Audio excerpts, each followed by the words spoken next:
Whatever it takes, we strive for a better tomorrow. With fair elections, justice, rule of law, universal rights for all, independent media, freedom from tyranny, achieving lasting peace, to raise a voice and have a real choice, to be heard. Around the world, even in the most difficult circumstances, we see time and again that people want democracy. Democracia. Democracia. Ufulu.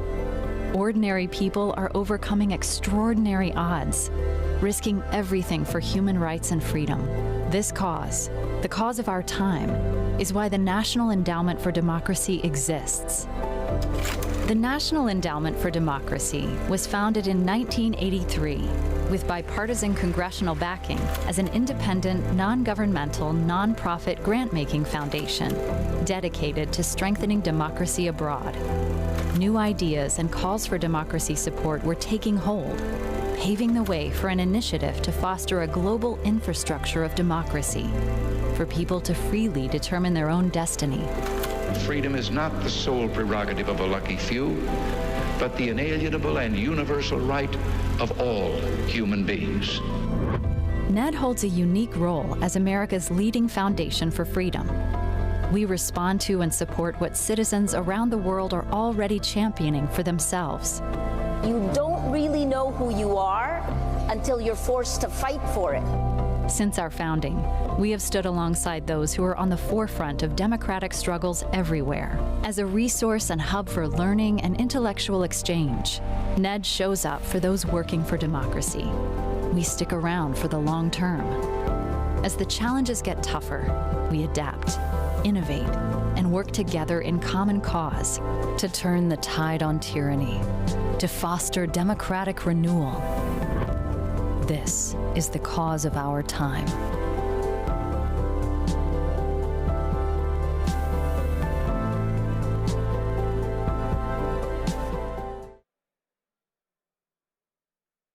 Welcome to the stage, NED President and CEO, Damon Wilson. Good evening, everyone. Good evening. I love the energy in this room. I love it a lot, but I'm still going to ask everyone to take a seat so we can kick off the evening. Welcome.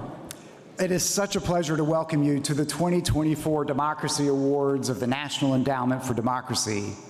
I want to thank all of you for joining us to honor individuals who have made extraordinary contributions to freedom, democracy, and human rights around the world. You'll hear from our chairman, Ken Wallach, a little bit later, our extraordinary chairman.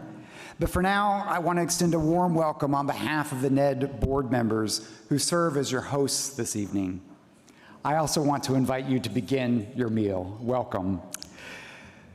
So we know that today's challenges mean that we must work in common cause with others to go on offense to renew democracy. And that's why you are here tonight. First, I want to acknowledge the champions we will hear from this evening. Svetlana Tsikhanouskaya of Belarus, Aung Myo Min of Burma, Evgenia Kara-Murza of Russia, Zara Haidar of Sudan, Ledun Taitong Gyallo Sikyong Pimpa Tsering of Tibet, Katerina Rashevska, and Valeria Sidorova of Ukraine, Maria Corina Machado, Jorge Glem Salvera of Venezuela, and two very special honorees, Senate Republican leader Mitch McConnell and Speaker Emerita Nancy Pelosi. Thank you. Thank you.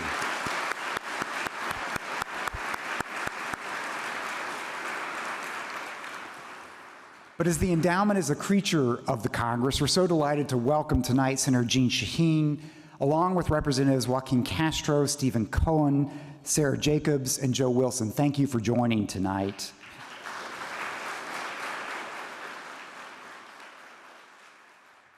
I also want to welcome all the members of the administration, the diplomatic corps, former NED board members, and leaders of so many allied organizations that you see throughout the room, as well as members of the press. And of course, our generous sponsors tonight, Eileen Donahue, and the Hereford Foundation, represented by Jane Kurtzman, as presenting sponsors. So 41 years ago, drawing on the pillars of American political life and the best of our democratic values, Democrats, Republicans, business and labor, they came together behind the simple idea that American private actors should stand by their counterparts working for democratic goals around the world. And today, that NED family is represented by my colleagues in the 4 core institutes of the endowment. Andrew Wilson from SIPE, associated with the U.S. Chamber, which is serving as our generous host this evening. Shauna Bader-Blau from the Solidarity Center, associated with the AFL-CIO. Dan Twining of IRI, and our newest colleague, Tamara Wittes from NDI. I also want to give a shout out to the incredibly dedicated NED staff that is here. It is such a privilege to work with you every day. And of course, we're joined by some remarkable former NED staff, including NED's founding president, the indomitable Carl Gershman.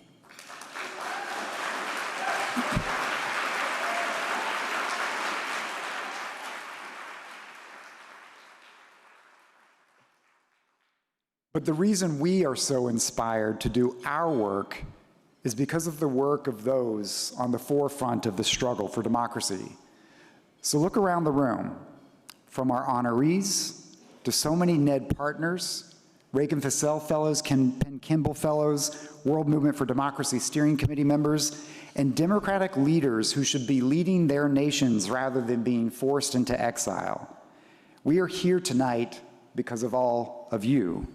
And we see every day, through you, the insatiable demand for democracy as people risk everything for the simple idea of having a say over their own future.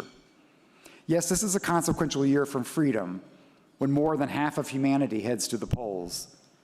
And this very fact is the basis for confidence in the future.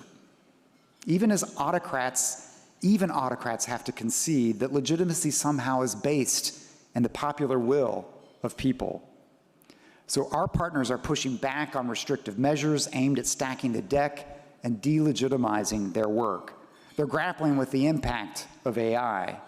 And in the face of these evolving challenges, NED remains laser-focused on our singular mission of supporting freedom, helping ordinary people doing extraordinary things, investing in the foundations of democracy over the long term. So tonight, as we honor heroes, we also gather in solidarity with partners and Core Institute staff detained this week in Yemen, with partners beaten as they protest to preserve democracy in Georgia, who have been forced to flee from Venezuela and Iran, driven into exile from Nicaragua and Zimbabwe, who have lost their lives in Burma, Gaza, Israel, and Ukraine, and countless others who are paying far too high a price for their fundamental rights. And in the NED family, these are not news items. These are our partners. And for many tonight, these are your family, these are your friends. So amidst a coordinated assault on democracy on the world, NED and our partners are adapting by sharpening our approach. We are helping our partners leverage opportunities. We are leaning into our role as venture capital for democracy, taking prudent risks, being flexible. We're working more closely as a NED family while also connecting our partners to each other to ensure a stronger democratic ecosystem. And as technology-enabled repression becomes more sophisticated, we're pushing ourselves to be the best partner of our partners in the hardest places. And we carry out this mission because it's the right thing to do. It represents the convergence of our values and our interests. Our modest support for democracy overseas is our nation's most cost-effective investment in a more peaceful, democratic, and prosperous world. The best response to these challenging times is to help others pursue their democratic aspirations peacefully. And this ethos is epitomized in our honorees this evening. They represent the unwavering spirit of democracy. So let's begin with our first honoree. Thank you.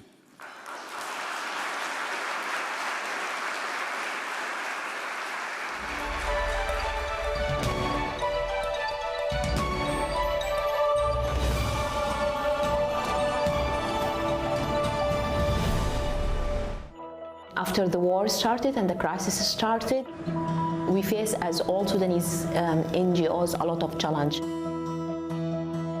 My name is Zahra Haider. I'm a founder and now an executive director of Y organization. Now currently we have people inside Sudan, we have team in Egypt, and we have team in Kampala. The main challenge, how to collect all this energy together and started to face this war. When the war started, they launched with other youth a campaign called Sinar Beitana, or Sunar Our House. This campaign from the first moment just opened the doors for receive IDPs from Khartoum, because the war started in the Khartoum. The second example is Al-Rakiza platforms in Niala. Through the use of Al-Rakiza platforms, we provide a daily support for people in IDP camps in different areas of Sudan.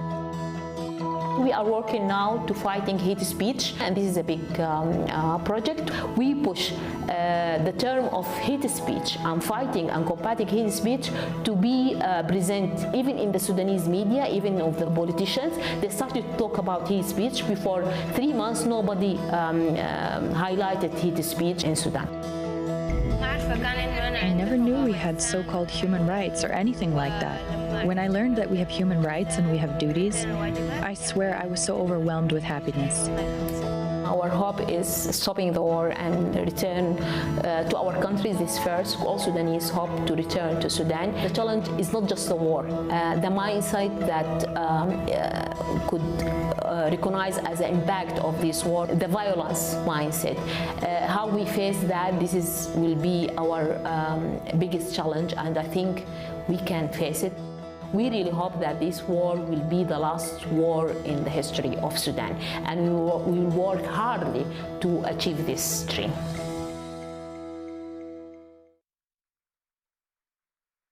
Welcome to the stage, Representative Sarah Jacobs. Well, hi, everybody. It is so great to be here with you all tonight.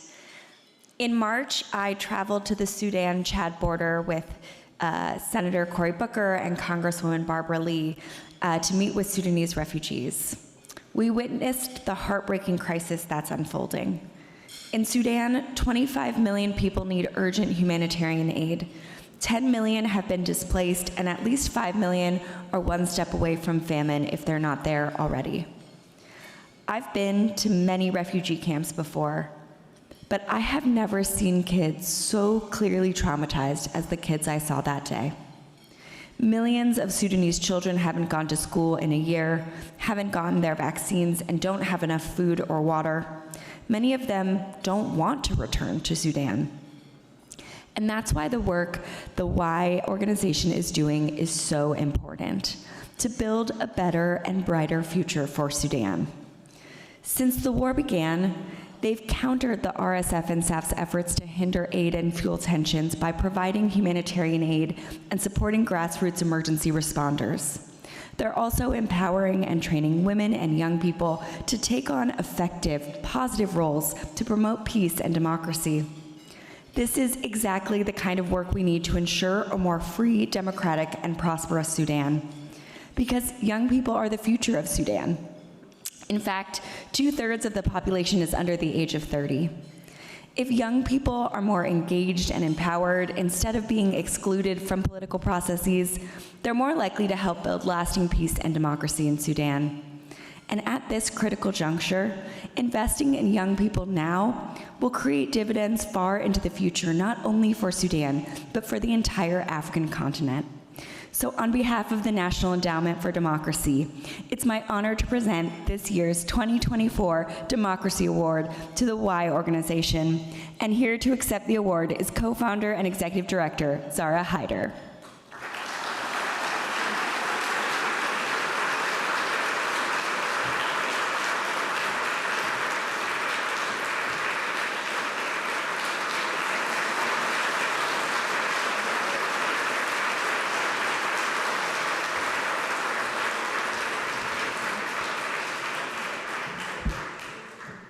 Thanks a lot. Thanks a lot, Congresswoman Sarah Jacob. Thanks a lot, National Endowment of Democracy. I also want to take this opportunity to thank all our partners who believe on us, who trust on my organization and continuing supporting us in this critical moment in the history of Sudan. I'm so happy and so proud to stand here to receive this award on behalf of the real hero, the youth, the young daughter and son of December 2019 glory revolution. Those who still working until this moment to provide and support and serve their community, and also bring hope to them, build the trust between them and the community. It's very strange that while the two parties of war bringing just this destruction, this youth is working hardly to bring life, hope, and dignity, serve the dignity and the life. We thank them, and on behalf of them, I again thank these youth. The very important thing that they are still working very hardly to achieve our dream as Sudanese, the state of freedom, peace, and justice, hurriya, salam, wa adala. So it's important to say that Wai is just a bridge of this dream and these hopes, but the bridge that is still active and working very hardly through an incredible team you can meet. And by the way, I have two fast messages from that team. The first message is to the people of the world. What you see from time to time about Sudan is not representing Sudan and is not representing Sudanese. The truth is, Sudanese are killed, displaced, terrible things happening to them by external weapon and support. So we ask you all to stand in solidarity with Sudan and make a pressure for the two parties of war and also for the external supporter of the war in Sudan to stop doing that. This is the first message. The second message is for my people, the great people, the Sudanese. We want to say to them, we will not return to Sudan. Our Sudan will not stand again via the gate of violence, hatred, and anger.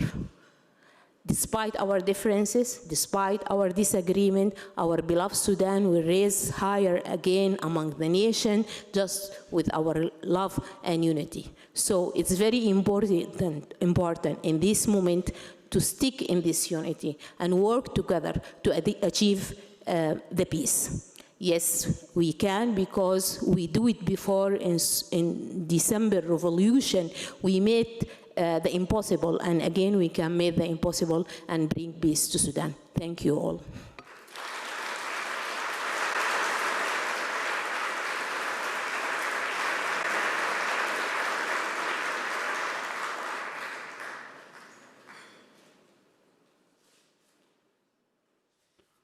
Welcome to the stage, Minister of Human Rights for the National Unity Government of Burma, Aung Myo Min.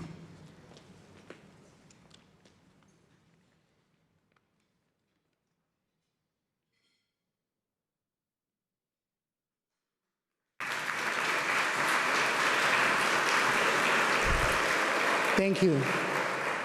My name is Aung Myo Min, Minister of Human Rights of the National Unity Government. My country has been constrained for the cause of democracy and human rights. Now is more than ever. Leader McConnell has been our inspiration, and then Stewart and friends of Myanmar. The country is now in the dictatorship, but you know that people are still working on that. In the cause of democracy, we've been working together. And then now it's more than ever.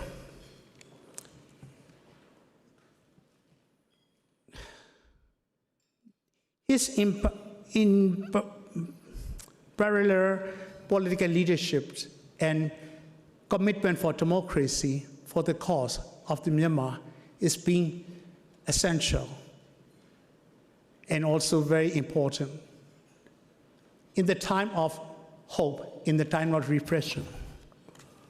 Over the many years, Leader McConnell and his staff, particularly Mr. Grove, has given our movement and many other democratic forces around the world a voice in the hall of United States Congress. His commitment to the political partisans and democracy assistance, including to the National Endowment for Democracy, is very crucial for all of us who've been at the forefront for the struggle for democracy. This is with great gratitude to present the Democracy Support Award on behalf of the National Endowment for Democracy to the leader, Mr. McConnell, for his strong leadership for democracy and also for his commitment for democracy around the world. Thank you and welcome. Throughout his distinguished career in the U.S. Senate, Republican leader Mitch McConnell has been a steadfast champion for freedom, human rights, and democracy around the world. From the beginning of his Senate career, Leader McConnell has stood as a leading voice for democratic advancement in every corner of the globe, to support the good guys and stand by the oppressed. He has championed democracy advocates from South Africa to Hong Kong, Ukraine, and Burma. In Burma, Leader McConnell has rallied support for democracy movements, sponsored legislation to sanction the military junta, and providing support for civil society. Leader McConnell has also been an essential supporter of Ukraine as it stands up to Russian aggression. His leadership and decades-long commitment for the fight for freedom has kept the issue front and center in U.S. policy.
Get rid of the old speech.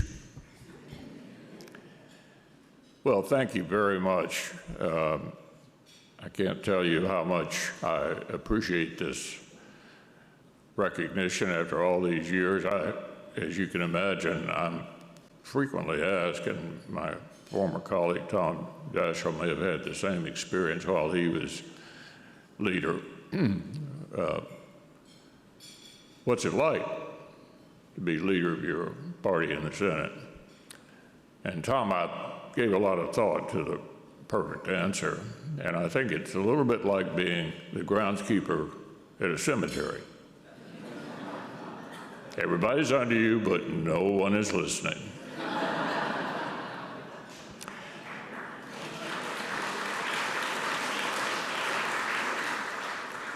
Well, I can't thank you enough, Minister, for that kind introduction and for your work on behalf of the people of Burma. Thank you to Damon Wilson for your stewardship of this important organization, and to all of you here who have devoted to the mission. My earliest exposure to the power of American leadership and democracy was the Senate's vote to override the veto of the sanctions against the apartheid regime in South Africa. The veto, of course, came from a president of my own party, a president I actually revered greatly. Voting for the override was hardly a way for a backbencher in those days to make friends. But here I am. And it's hard to think of a more compelling primer on the power of American leadership than what came next, a chance to join the State and Foreign Operations Subcommittee of Appropriations. Had a chance to begin to move around the world a little bit to see whether we'd made a difference, to develop a bipartisan relationship with Pat Leahy. He and I did that either as ranking or chairman for a decade, to see wonderful people who worked with me, Robin Cleveland, who's here tonight, Paul Grove, Tom Hawkins. They helped drive real changes to our foreign assistance and democracy promotion efforts. It was a powerful platform for advancing the cause of freedom in Burma, which had caught my attention early in my career, and it brought me back face to face with the NED's essential work. As chair and ranking member, Senator Leahy and I worked together to make sure America's democracy promotion tools were robustly funded and subject to diligent oversight. The bipartisan commitment continues today under Senator Coons and Senator Lindsey Graham. Our work certified my sense that promoting democracy is actually a long game. It requires an awful lot of patience. Inevitably, it involves frustrating setbacks, but ultimately, it's worth it. Take Burma. Brave people have been struggling for self-determination for decades. I had a chance to slip notes back and forth to Aung San Suu Kyi during the 21 years she was under house arrest. It wasn't possible to get a letter in directly. And then she had this brief opportunity of freedom. And while she was in the United States, I think her first visit here, I asked her to come to Kentucky. And she did.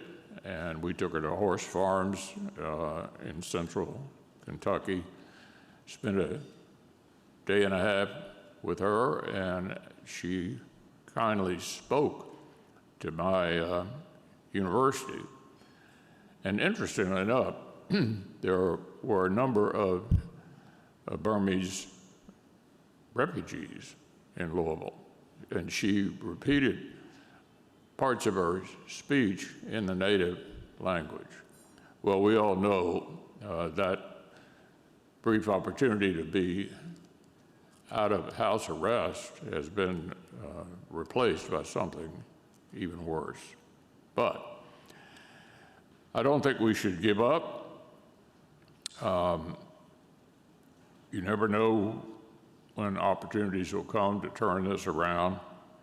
And if the people of Burma were willing to risk their lives in this effort, then I wanted to make sure that Washington didn't forget them. Of course, the enemies of self-determination in Burma are relentless.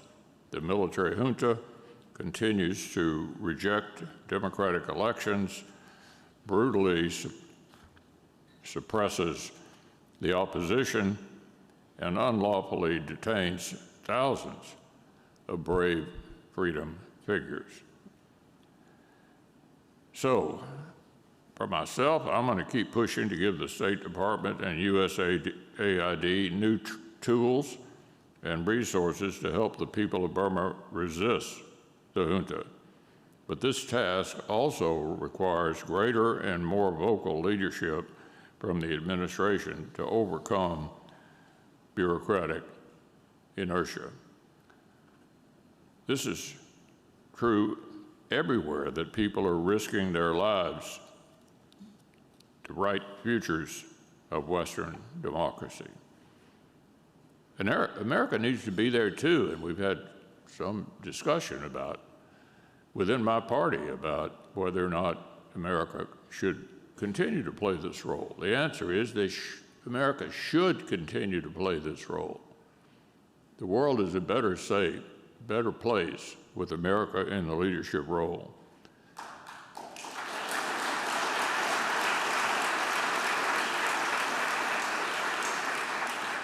So NED's mission is as relevant to today's great power competition as it was to the Cold War.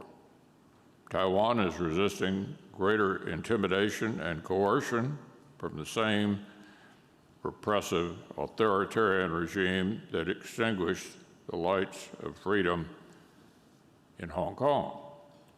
Israel is fighting a network of terrorists bent on slaughter. Ukraine is trying to prove that dictators can't redraw maps by force. These struggles are real. They are ongoing, and they require our continued attention and support.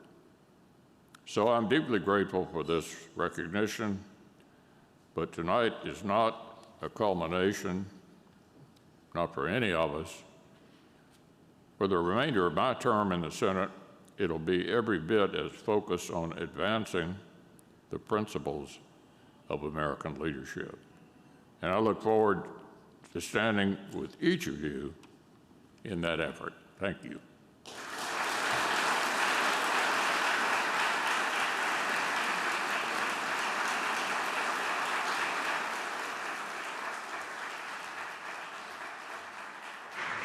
Welcome to the stage, Senator Jeanne Shaheen.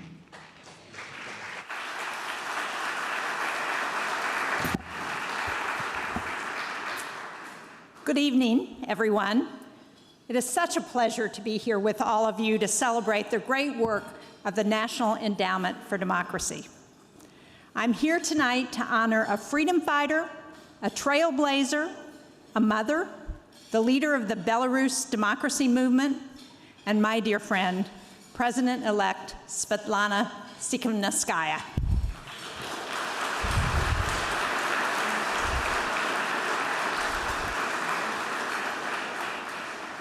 It is such a privilege for me to present this award to someone who shares the aspirations of those standing up for democracy, from Georgia to Ukraine to Belarus, someone who helps keep the flame of hope alive for millions living under authoritarian regimes. From the moment we met in 2021 in Lithuania, where she's forced to lead this movement in exile, it was clear that this daunting job she had undertaken to lead the Belarusian pro-democracy movement was not the job she had initially envisioned for herself. The personal sacrifices that Svetlana has made are enormous. But when her husband Sergei was arrested and imprisoned for standing up to Lukashenko, Svetlana stepped up. She does it because she has a deep and abiding commitment to fight for democracy on behalf of all the people of Belarus. Unlike the power-hungry Lukashenko, Svetlana is driven by a calling to unite us, not divide us. And she's driven by the belief that democracy and human rights are for everyone. Under Svetlana's leadership, the pro-democracy movement has made tremendous strides, such as securing a historic strategic dialogue between the Belarusian democracy movement and the United States. And Svetlana has sustained the profile of the democracy movement by keeping a robust travel schedule to keep the people of Belarus on the minds of politicians and policymakers, especially now amid Putin's war in Ukraine. I'm proud to support Svetlana's efforts as she and the pro-democracy movement advocate for free press, for the release of all Belarusian political prisoners, and for basic human dignity. Senator Wicker of Mississippi and I created the bipartisan Belarus Democracy Caucus, and we introduced legislation that, among other measures, recognizes Svetlana as the democratically elected leader of Belarus. But our efforts pale in comparison to Svetlana's heroism and her dedication to the cause. Svetlana, I look forward to meeting you and your husband, Sergei, one day in a free and democratic Belarus. But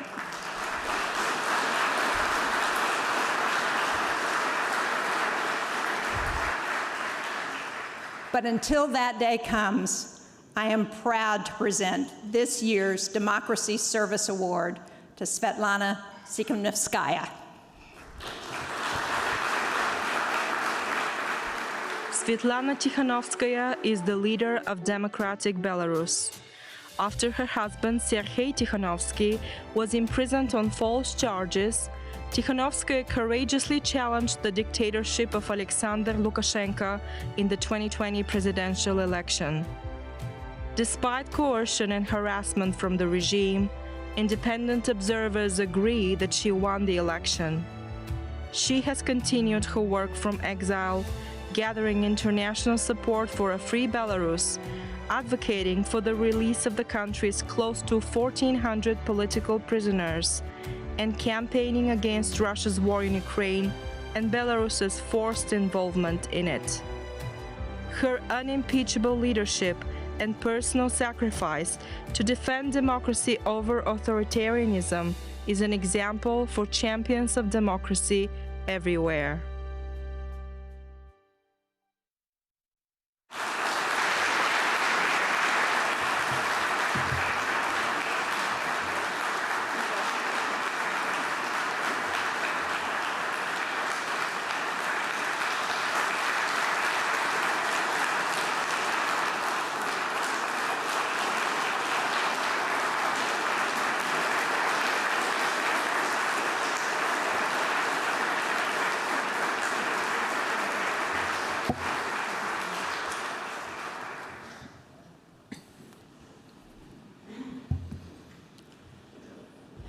Thank you, dear Senator Shaheen, for your kind words and for your dedicated and long-lasting support for democratic Belarus. Dear Damon, Leader McConnell, Speaker Emerita Pelosi, if you are here, Undersecretary Bass, dear Evgenia Karamurza, Ukrainian friends, and all the laureates. It's a great privilege to receive the NED Democracy Medal. But this award is not for me, but for millions of Belarusians who are paying the biggest price for freedom and democracy. I dedicate this prize to all those whose freedom is denied. You know, my dear friends,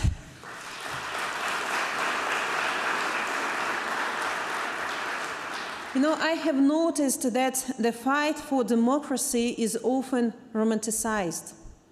You might remember the inspiring pictures of mass protests in Belarus when hundreds of thousands took to the streets. We remember those fearless women wearing white dresses with bunches of flowers leading the protest. However, there is a darker picture of this fight, because the road to democracy is paved with pain, tears, and sufferings. The fight for democracy is knowing that at this very moment, a friend of yours is being tortured by the KGB, and that another friend is facing death penalty.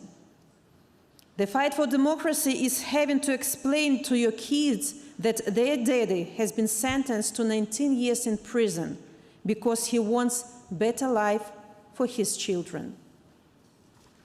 The fight for democracy is when you suffer a terrible pain with stage 4 cancer and you are denied any treatment because you are in prison.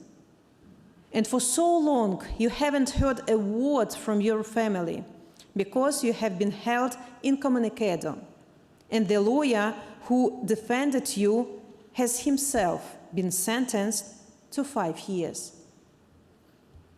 The fight for democracy is when you unexpectedly win an election and find yourself discussing policy with President Biden whilst worrying if your husband is still alive. The fight for democracy is when your only son goes to fight in Ukraine, knowing that without Ukraine's victory, Belarus cannot be free, because the fate of 2 our countries are intertwined.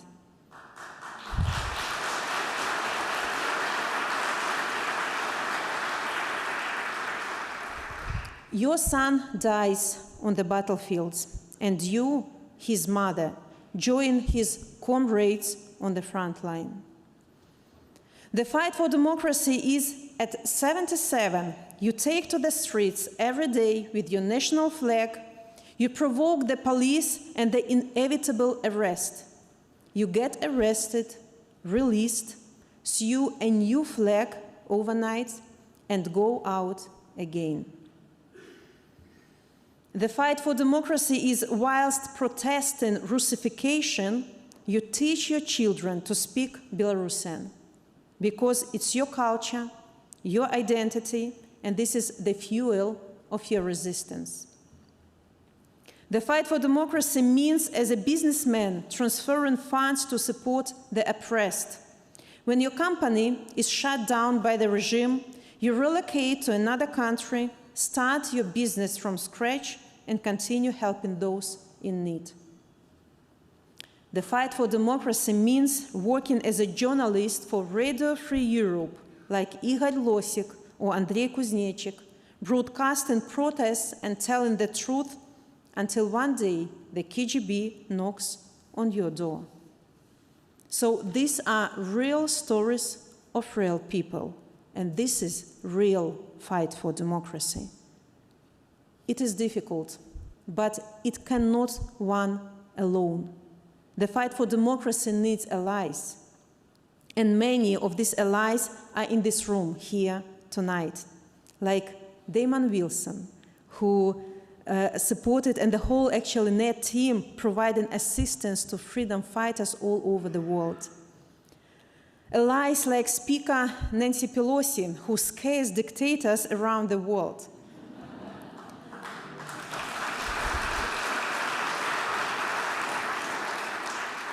Or like Senator Shaheen or Mitch McConnell, representing the values that America holds so dearly. Like courageous freedom fighters from Tibet, Sudan, and individuals like Evgenia Karamurza. Dear Evgenia, I know how you feel, I know your pain, and I pray that both our husbands return home. We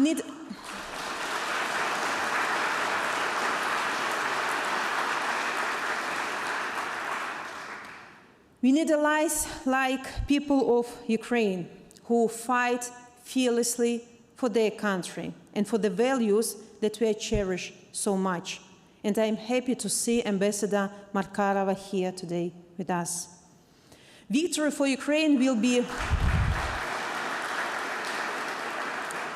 victory of Ukraine will be defeat of Putin and Lukashenko.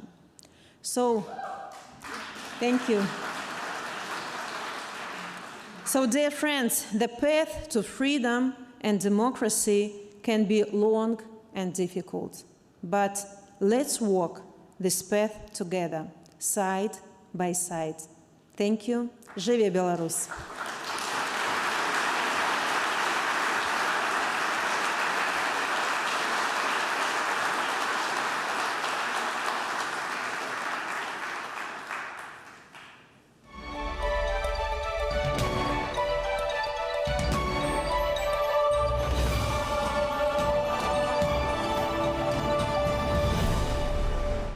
Each child is a small, unique world, unfortunately destroyed by the Russian aggression. My name is Katerina Rashevska. I'm a legal expert at the Regional Center for Human Rights. We started as an organization providing free legal aid, but of course after the beginning of the occupation we started documenting war crimes and crimes against humanity. The Russian Federation has deported at least 19,546 Ukrainian children to 57 regions of the Russian Federation. We were told we're going to a camp in Yevpatoria, but nobody knew where because nobody told us its name. The conditions were really bad. It wasn't a place meant for children. Now they are trying to turn Ukrainian children into enemies of their proper nation. According to the Genocide Convention and according to the Rome Statute, forcible transfer of children from one group to another group, this is a genocide. On October 25, 2022, we submitted our communication to the ICC. And of course, in these circumstances, the International Criminal Court was so decisive to issue arrest warrants not only against Maria Lvova-Belova, but against Vladimir Putin. The International Criminal Court has issued 2 warrants of arrest in the Ukraine situation. It's unprecedented. For us, a return of Ukrainian children is a high priority. Unfortunately, time is playing against Ukrainian children. Ukrainian children who reached the age of majority received summons to Russian army. More than anything, Ukrainian children need peace. And that is why I call to the international community to help Ukraine and Ukrainian non-governmental organizations to repatriate each child deported or forcibly transferred by Russians.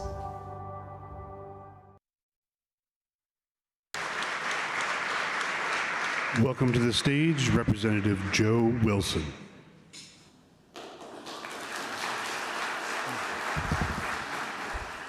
And ladies and gentlemen and friends of democracy, what a humbling experience to be here with you.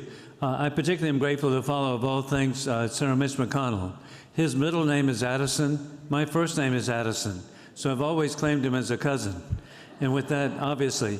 And then to be after Svetlana, I've had the opportunity to meet with her a number of times, and I'm so grateful for the country of Lithuania providing such a backup to the people of Belarus. And with Senator Jean Shaheen, with Senator Roger Wicker, I look forward as the co-chair of the Friends of Belarus caucus of the House to one day being in Minsk, where we'll be together in a free and democratic Belarus. And then,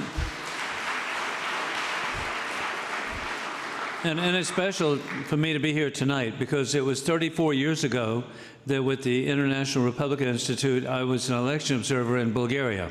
I was visiting, or being there, the most slavish Soviet satellite.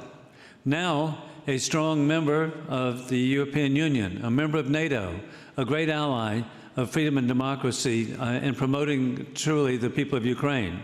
And then last week, I had the opportunity to be at Normandy, and I saw again where democracies could come together and defeat the dictatorships of Rome and Berlin. And so I'm an optimist that the future will be bright as we work for democracy. But sadly, the world is in a war we did not choose, between dictators with rule of gun and invading democracies with rule of law. War criminal Putin is waging an illegal war of aggression against the people of Ukraine. Many brave Ukrainian people have paid the ultimate price to keep their freedom. Just one example of war crimes that Putin has committed is the planned kidnapping of tens of thousands of Ukrainian children who are sent to re-education camps in Russia and Belarus and often given adoption to Russian families, all with the goal to erase the Ukrainian identity. This act qualifies as genocide under international law. The International Criminal Court has issued arrest warrants for war criminal Putin and Children's Commissioner Maria Lvova-Belova with the kidnapping of Ukrainian children.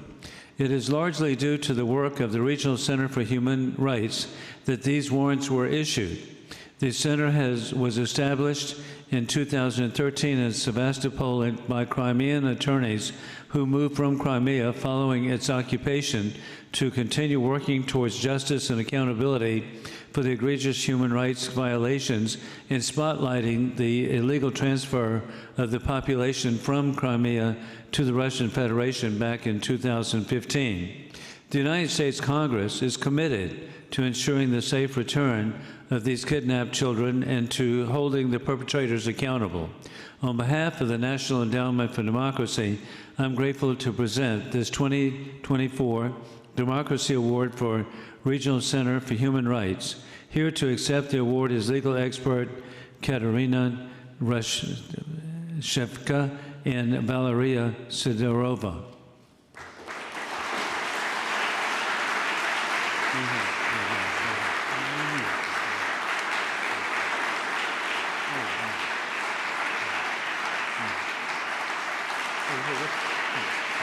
You get the center seat.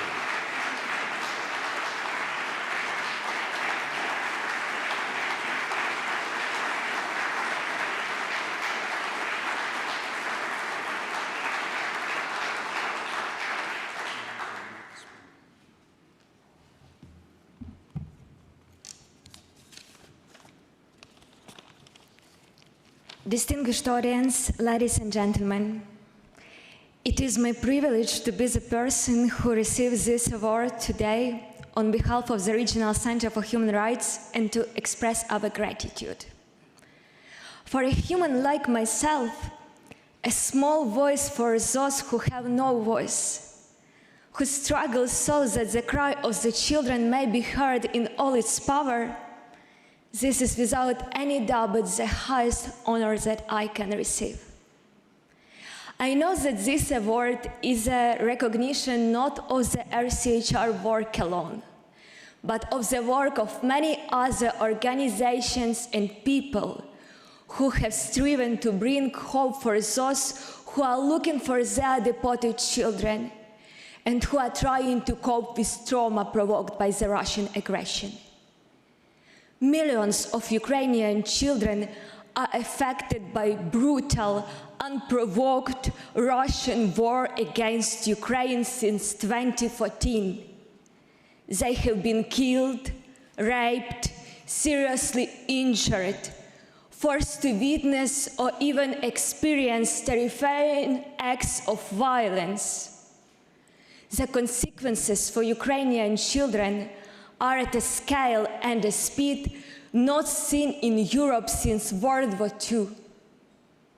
The Russian Federation has deported more than 20,000 Ukrainian children. And now it imposed its citizenship on them. It transferred them to Russian families for foster care or for adoption, and is trying to eradicate their national identity. Such a policy of the aggressor state proves that it has no intention to return Ukrainian children, and all existing initiatives are just an attempt to avoid the responsibility, including in the International Criminal Court. Currently, the process of repatriation is organized through Qatar, but it seems not to be very effective, as evidenced by the low number of already returned children, only 388 to date. The Regional Center for Human Rights has taken many steps to help Ukrainian children. We have submitted 3 communications to the International Criminal Court, resulting with the issuance of 2 arrest warrants against Vladimir Putin and Maria Lvova-Belova. We have elaborated the concept of the unified legal repatriation mechanism and contributed significantly to the establishment and activity of the International Coalition for Returning Ukrainian Children and Bring It Back UA Task Force. We work tirelessly to identify abducted children and to include guilty persons to sanction lists. We advocate for the protection of Ukrainian children in the United States, in Europe, in Canada, but we are also constantly seeking for partnerships with countries of Asia, Latin America, and Africa, because now it's not the time to compare suffering of children. Now it's time to make this world fair and safe for each child.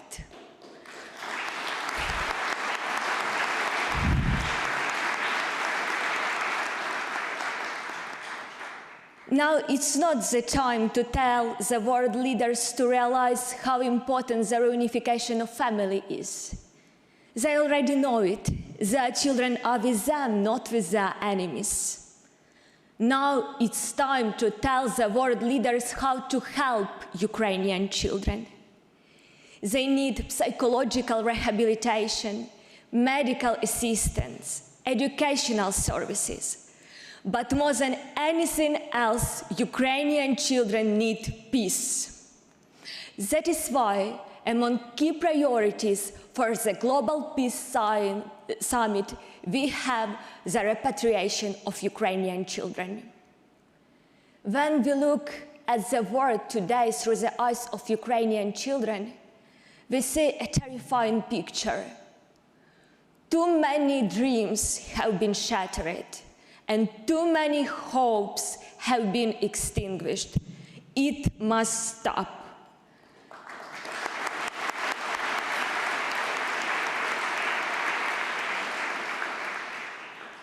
My greatest hope is that this will be the last time.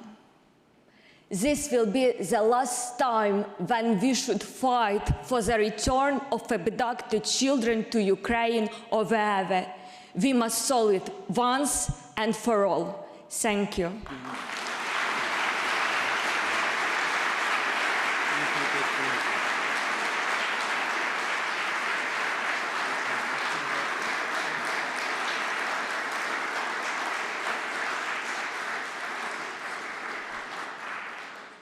And now it is my privilege to take the floor to our special guest for today. This is the bravest girl, one of the bravest young women of Ukraine, who after enduring so much trauma and pain after deportation by the Russian agents, today still stands up for and helps others. She will tell her story not because it is unique, but because it is not. Please welcome Valeria Sidorova.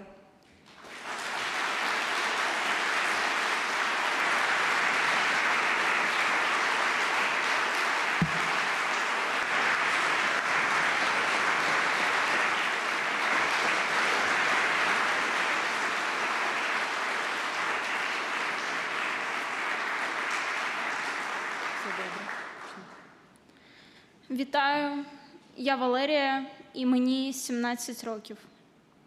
Я з українського міста Нова Каховка, що на Херсонщині, біля березі Дніпра. 4 роки тому моя мама померла, і я залишилась жити з бабусею. Займалась танцями, повітряною гімнастикою і була звичайним підлітком. Greetings, everyone. My name is Valeria. I'm 17 years old. I'm from Ukrainian city Nova Kakhovka, which is located on the bank of Dnieper River. 4 years ago, my mother has passed away, and I stayed with my grandmother. I used to dance, aerial gymnastics, and loved walking around the city. I was an ordinary teenager. Уранці 24 лютого 2022 року ми прокинулись і побачили у місті колони військової техніки з літрами Z. Танки, КАМАЗи, озброєні військові. Але тоді ми ще не знали, що це вторгнення росіян. Але вже в обід над Каховською ГЕС росіяни вивісили свій триколор.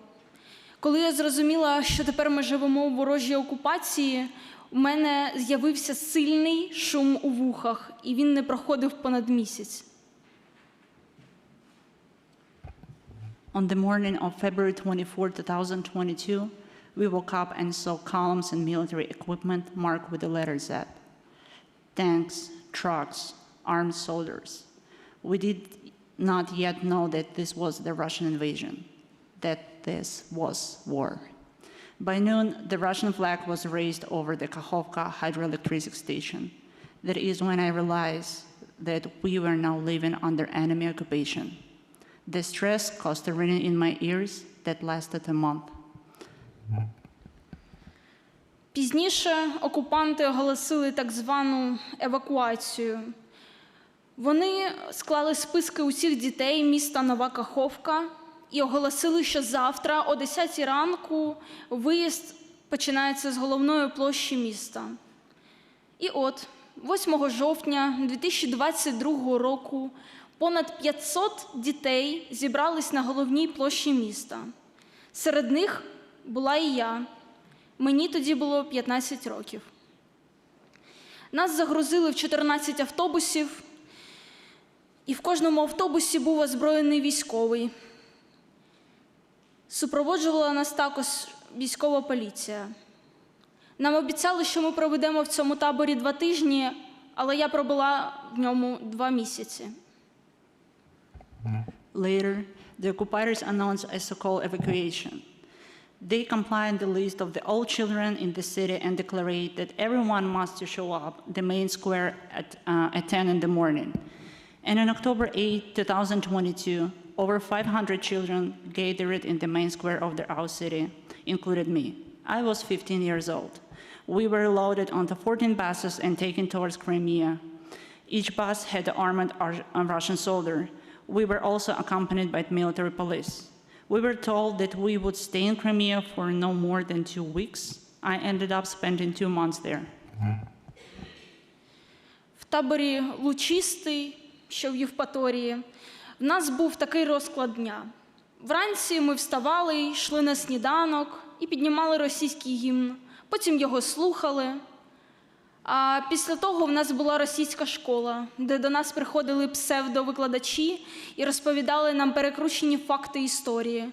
Наприклад, що Чорнобильська трагедія – це вигадка, а штучний геноцид в 1933 році, Голодомор, також вигадка. Також вони розповідали, що росіяни – найсильніша нація світу, адже вони перебороли Наполеона. До нас також стабільно приїжджали люди з Криму, з Росії, з агітацією вступити до російських університетів.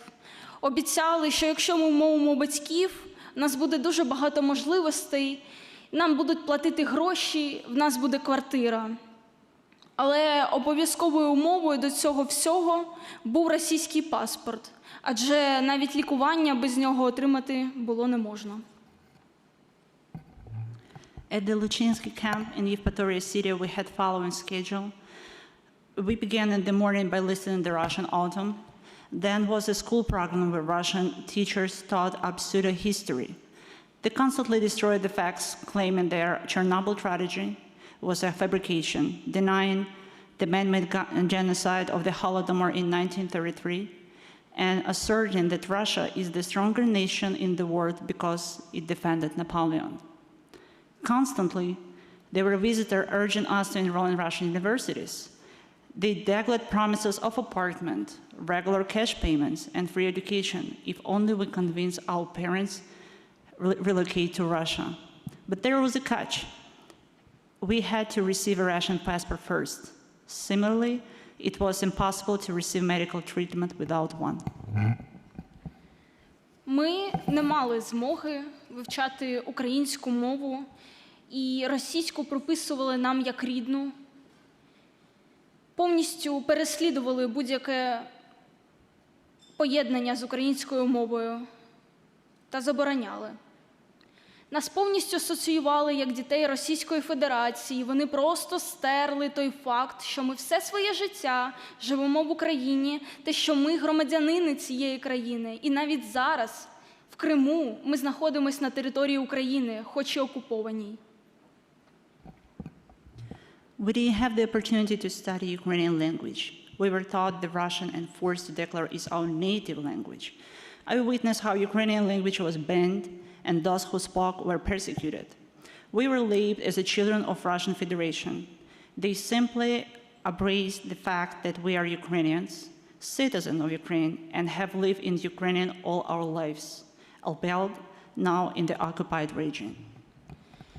А найстрашніше було спостерігати за маленькими дітьми 5 років. Вже було холодно, вони ходили замурзані, з бронхітами, з педикульозом, а ліків в таборі не було. І можливості лікуватись поза табором також не було. Нікого абсолютно не хвилював стан здоров'я дитини, але дуже хвилювала відвідуваність на уроках. І якщо ти не прийшов на урок, тебе карали. Я пробула в таборі 2 місяці, а потім мої опікунці дозволили мене забрати назад на окуповану територію. The most horrifying thing for me was seeing the 5-year-old kids. As it was getting colder, they were neglected, dirty, and often sick. They suffered from bronchitis and head lice. There was hardly any medicine in camp. Nobody cared about children's health.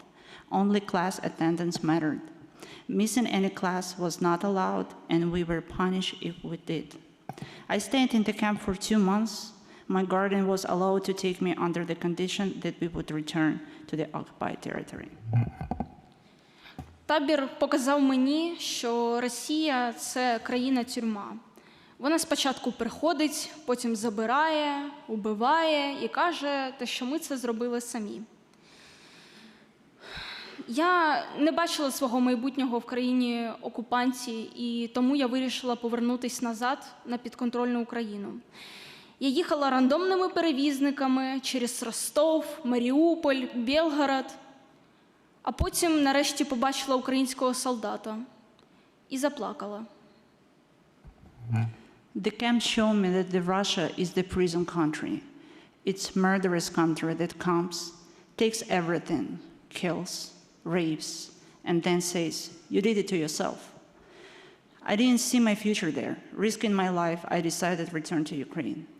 I traveled alone with the random drivers for the whole day through the Mariupol, Rostov, Belgorod. Then for 2 hours, I walked into my back through the minefield, which was the only humanitarian corridor available. When I finally saw a Ukrainian soldier, I burst in tears. Насправді, мені було дуже страшно добиратися самій. Але коли я повернулась в Україну, мене підтримали такі організації, як Офіс омбудсмана, Благодійний фонд «Голоси дітей» і цей настільки важливий фонд, котрий сьогодні отримав премію, це Регіональний центр прав захисту людини. Я знаю, що ці 3 організації роблять максимум для того, щоб спочатку повернути дитину, а потім повернути їй майбутнє, котре вкрала Росія. І тепер я тут, стою перед вами і говорю і мислю не на свій вік, не тому, що багато читаю книжок і не від кращого життя, а тому, що мені прийшлось подорослішати, тому що Росія вкрала в мене 1,5 року мого дитинства. Тепер я насправді ніде не почуваю себе в безпеці. Підтримуйте Збройні Сили України, підтримуйте свободу та гідність. Підтримуйте нас. Дякую. I was scared to travel by myself. When I was in free Ukraine, I received support from humanitarian organizations. This included an Ombudsman Office, the charitable foundation Voice of Children, and the important organization receiving the Democracy Award today, the Regional Center of Human Rights. I know that these 3 organizations are doing their utmost to rescue Ukrainian children from occupation and restore their childhood. And here I am now. I'm looking and I'm thinking beyond my age, not because I have better life or read large number of books, but because of Russian stole 1.5 years of my childhood. I had to mature early. Russian soldiers now live in my house in Novakhovka. At the age of 17, I have developed chronic stress disorder. I no longer feel safe anywhere. Support Ukraine, support our armed forces, support freedom and human dignity. Thank you.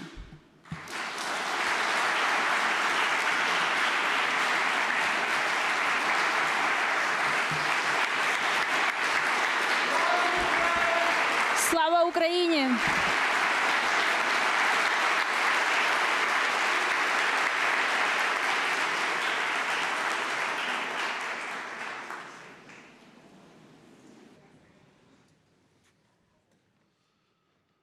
please relax and enjoy dinner. Our program will resume in 20 minutes.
Please return your attention to the stage as we welcome Chair of the NED Board of Directors, Kenneth Wallach.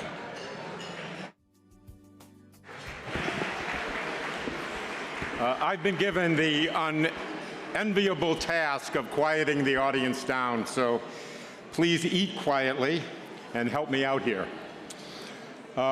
Tonight, we want to pay a special tribute to the people of Venezuela.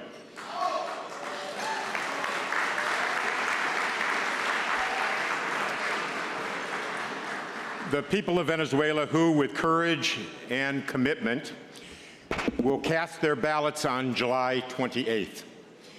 They will overcome fear and repression, economic hardship, and unfair electoral conditions to demand a democratic future for their country. We will hear more through music at the end of our program this evening. But now we are fortunate to hear a message from someone at the forefront of this fight, the democratically elected Democratic opposition leader of Venezuela, Maria Corina Machado. Greetings from Caracas to everyone present at the NED's Democracy Award event, especially to Damon Wilson, Ken Wallach, and Miriam Conley. I feel very proud and grateful to you for giving this award to my fellow citizens for a struggle for democracy and freedom in Venezuela. It reaffirms your support to the Venezuelan cause. We are living historic days. We are seeing a unique, unprecedented social movement growing day after day, defeating fear, getting all people back together around the values we share. We want to live with dignity, with freedom, and with our families together. We want our kids back home. That's why we all need your support at this time. Venezuela is not only the biggest threat to political stability in the region, but it is as well the biggest opportunity to move ahead, strengthening democratic institutions in our hemisphere. In a few days, we will have an historic presidential election.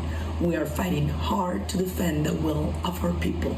We need you because we know we will prevail.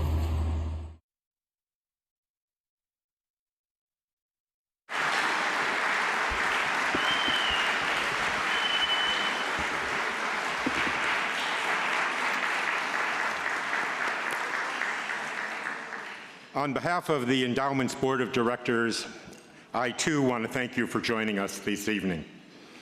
Over the years, we have been honored to recognize the special contributions of men and women here and abroad who personify the commitment to freedom, democracy, and human rights that are at the heart of our work. There are times when our award recipients represent the celebratory side of the democracy story. But tonight we are reminded of a different side of the story, the hard reality that the democratic struggle continues in far too many places. Our partners worldwide are united in a shared mission, the pursuit of a more peaceful, prosperous, and humane world. Our work is grounded in deep and abiding relationships with them. As Madeleine Albright often said, we are optimists, but optimists who worry a lot. And it was Madeleine's good friend Václav Havel who once explained the difference between hope and optimism.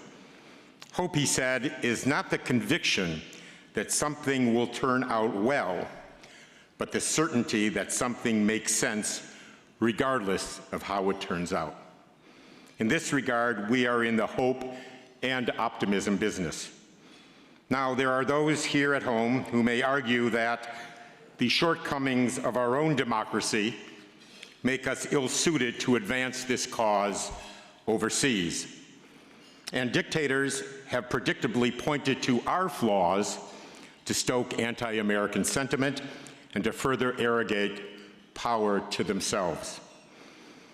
But the late Fred Hyatt of the Washington Post reminded us 20 years ago that if you were to ask the dissidents and human rights champions in isolated prison cells and frozen work camps.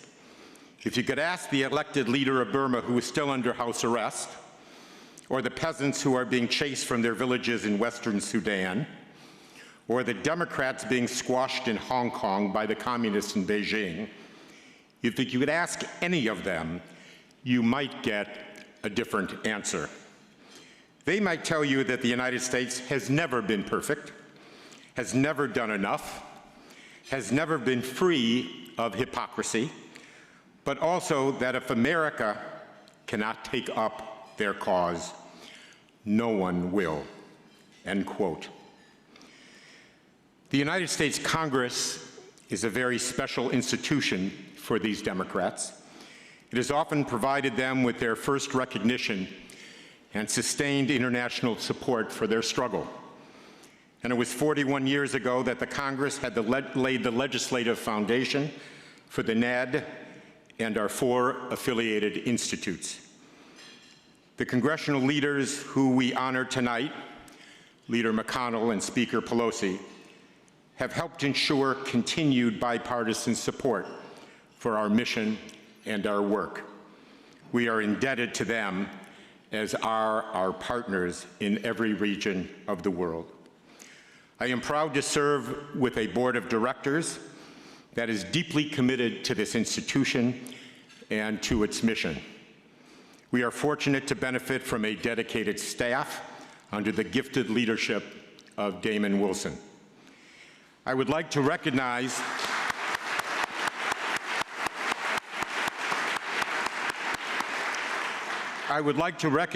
NED board members who are with us tonight, along with ex officio members, and ask them to please stand. Joaquin Castro, Steve Began, Dan Freed, Peter Roskam, Rachel Kleinfeld, Scott Carpenter, David Skaggs, Juan Zarate, Kelly Curry, Stuart Applebaum, Mark Plattner, Elisa Ayers, and Jane Kurtzman. And I would ask former board members to stand with them and be recognized as well. That includes you, Barry Jackson, wherever you are. I want to acknowledge 2 chairmen of the NED affiliated institutes who are here tonight. Senator Tom Daschle, chairman of the National Democratic Institute,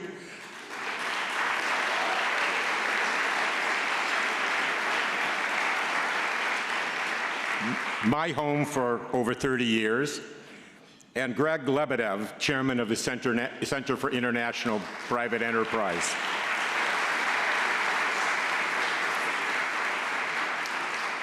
Finally, I want to mention 2 special initiatives that deserve your attention and support.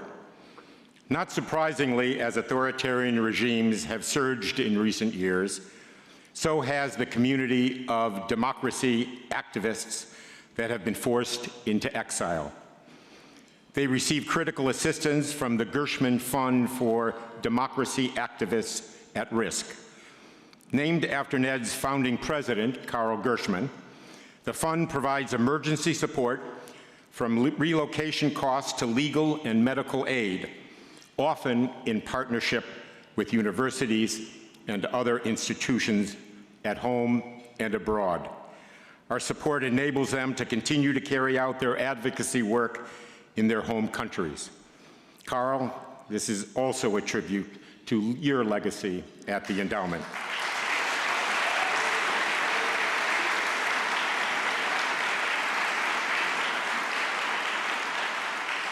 I would ask you to join this effort by using the QR code inside the back cover of your program. Your contribution is deeply appreciated. The second initiative is the 12th Global Assembly of the World Movement for Democracy, to be held in South Africa this November. Every 2 years, the Assembly brings together hundreds of democratic leaders and activists from around the world who share ideas, experiences, and expertise. It is an extraordinary network led by Nobel laureate Maria Ressa. I hope there are those in this room who will support this gathering and join us in Johannesburg. Thank you very much.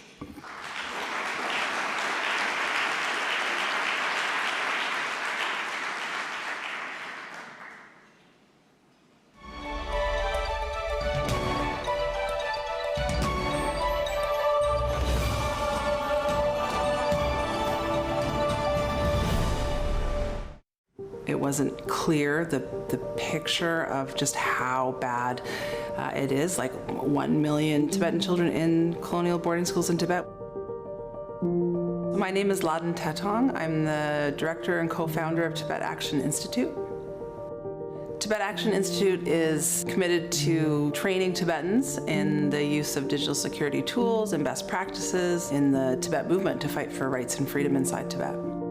We decided that this really was critical moving forward, that Tibetans inside could do and would do so much if they just had the tools. And so that's really what we founded Tibet Action, to do that and to try to bring up the level of the nonviolent battle that Tibetans have been waging for freedom for 7 decades.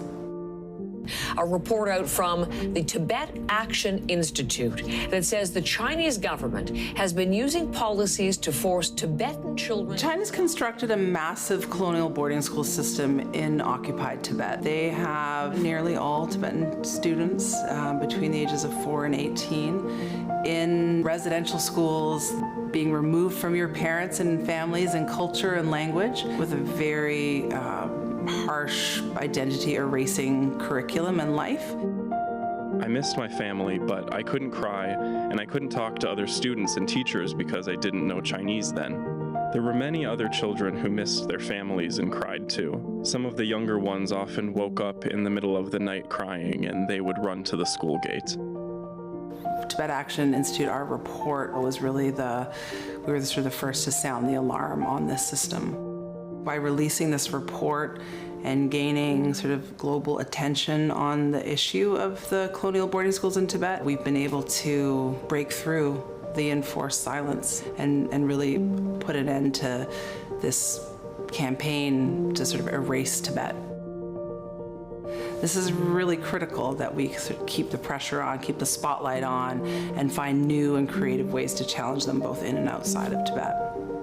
This is all about rights and freedom.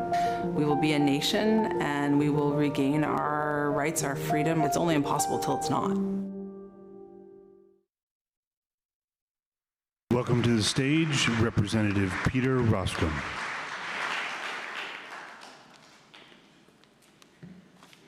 Have you noticed something about our culture? We are an easily distracted people. The proof of this is an anecdote from this morning. I met a colleague for breakfast who arrived 5 minutes before I did, and when I walked in, he had his laptop open, he was scrolling the internet, he was sending emails, and he was on the phone, and as I came in, he gave me that word. Now that's funny, and I teased him, and I gave him a hard time, but when that happens on a global basis, and we lose the attention that we need to pay to serious issues because of distraction, that's no joke. One of the things that the Tibet Action Institute did was put the idea of Tibetan sovereignty back on the map. Because here's the challenge. It was fading away somewhat.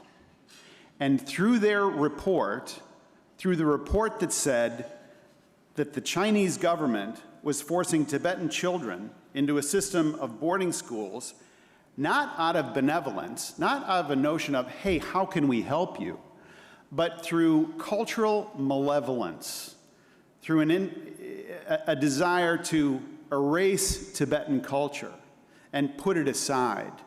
That was the agenda, and that's a shameful thing. And the Tibet Action Institute was able to capture that information, raise a report, put it out into the public, and refocus the public's attention on this vital issue.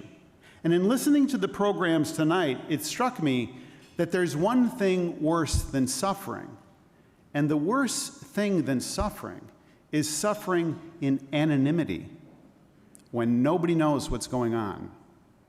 So, ladies and gentlemen, it gives me great joy on behalf of the National Endowment for Democracy to present this 2024 Democracy Award to the Tibet Action Institute. So please welcome Hladun Taetong and Dr. Gal Lo.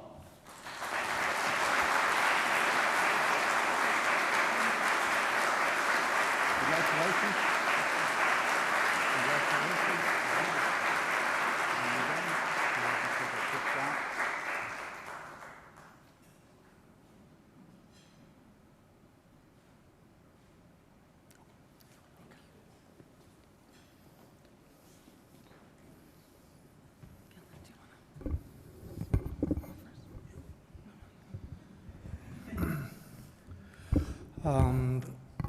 Thank you, NED. This is not only a great recognition of our work, but also the great encouragement in fighting for democracy, human rights, and freedom for the future generations of Tibet.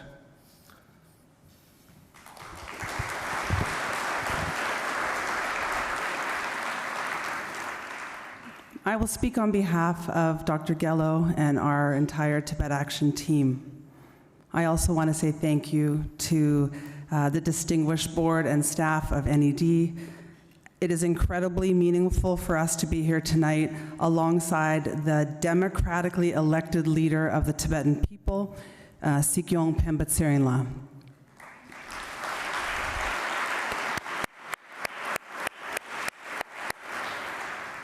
We accept this award as a recognition of the heroic resistance that generation after generation of Tibetans has waged under the leadership of His Holiness, the great 14th Dalai Lama, against China's illegal occupation of our homeland. The story of China and Tibet is not actually a story of subjugation and defeat, but rather it's a David versus Goliath epic that's gone on for 70 years, and as of yet, remains unfinished. No matter the odds, Tibetans resist. We see this in the uprisings of 1956, 1958, 59, of massive protests through 1969, 87, 88, 89, and even 2008, when the stakes were highest for Beijing in the lead up to the Olympic Games. Even after the military clampdown following the 08 uprising, with PLA troops posted in cities, towns, and villages across Tibet, a young monk named Tape lit his body on fire and set off a wave of these painful actions, with more than 160 Tibetans engaging in this unprecedented protest movement. The reason Tibetan resistance has continued unbroken until now is because Tibetans are a proud people with a great civilization and several thousand years of history. And because the PRC assault on our people has continued unabated. Even when China was doing business with the rest of the world, seemingly getting along, cooperating, and being a somewhat responsible member of the international community, Tibetans knew they were hiding their strength, biding their time, and building their wealth and their power. We knew this because Tibet has always been the canary in the coal mine for China.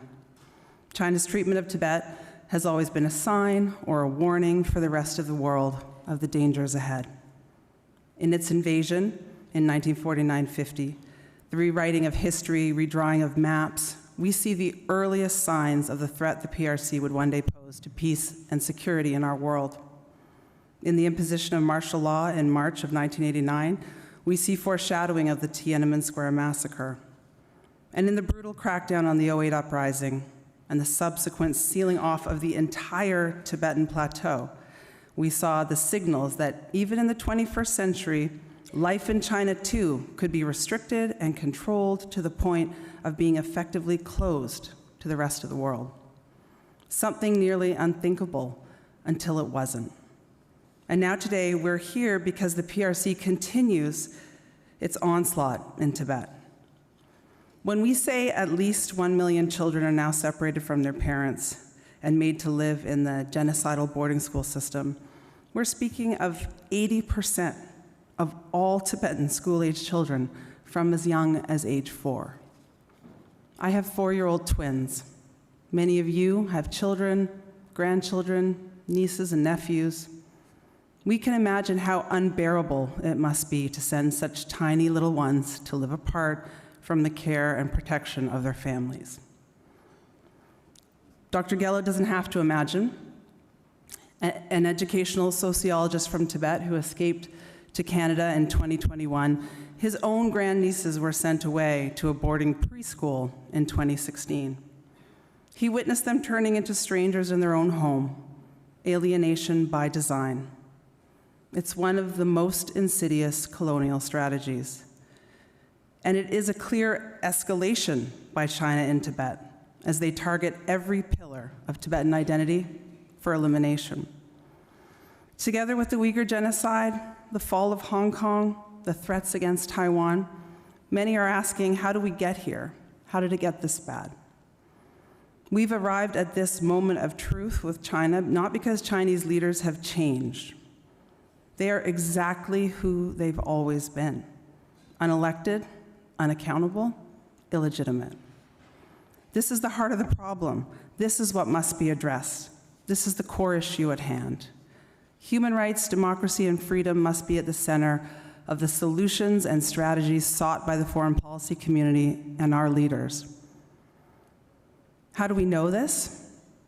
Or how do we do this? People often assume this has to mean violence or military intervention, but that's not it either. The answer lies with the people and those who've already spoken up and risked everything for these values. It lies with Tibetans, Uyghurs, Southern Mongolians, Hong Kongers, and the Chinese citizens themselves, the ones we saw in Tiananmen Square and during the White Paper Revolution.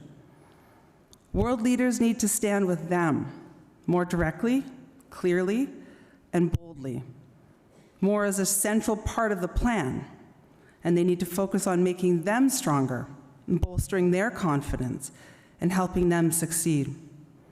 They need to focus less on Xi Jinping and his cronies and trying not to upset them or just to build relations using the same failed approaches of the past. We need to think beyond them. As Dr. Gello says, change is coming, whether we're ready or not, and we need to be ready. He also says this award is a good omen. In Tibetan, we say, Temde Sangbo.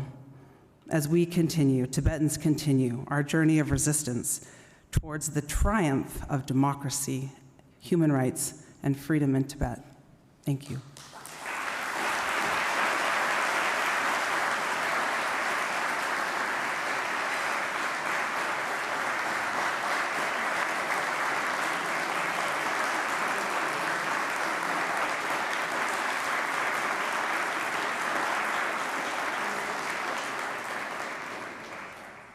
Welcome to the stage, Representative Joaquin Castro.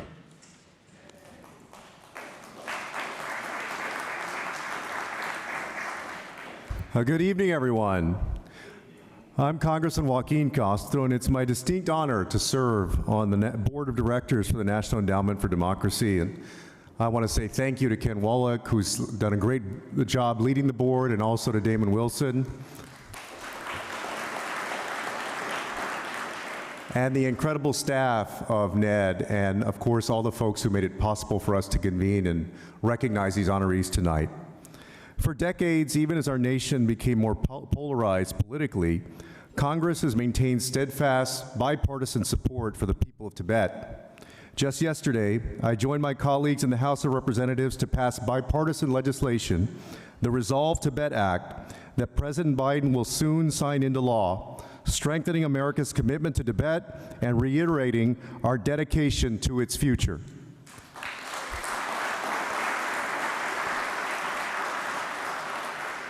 As you know, the Tibetan people have a long and proud history, deeply rooted to the historical lands of Tibet. Ever since China's invasion of Tibet in 1950, the Tibetan people have struggled to maintain their culture, religion, and autonomy in the face of an escalating pattern of repression by Chinese authorities. In recent years, despite an alarming rise in forced population transfers and other crimes against the Tibetan people, Tibet's leaders, particularly those in the Tibetan government in exile, have done remarkable work to keep hope alive among their countrymen. In 2021, the election of Sinkyong Siring saw 77% turnout, a number that, quite honestly, we're jealous of here in the United States. It was the highest turnout in the history of the government in exile and a powerful sign of the yearning for democracy within Tibet.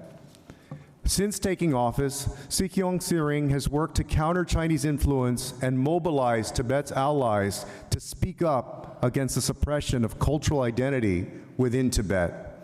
In recognition of those efforts, it's my honor to present the 2024 Democracy Service Medal to Sinkyong Penpa Siring on behalf of the National Endowment for Democracy.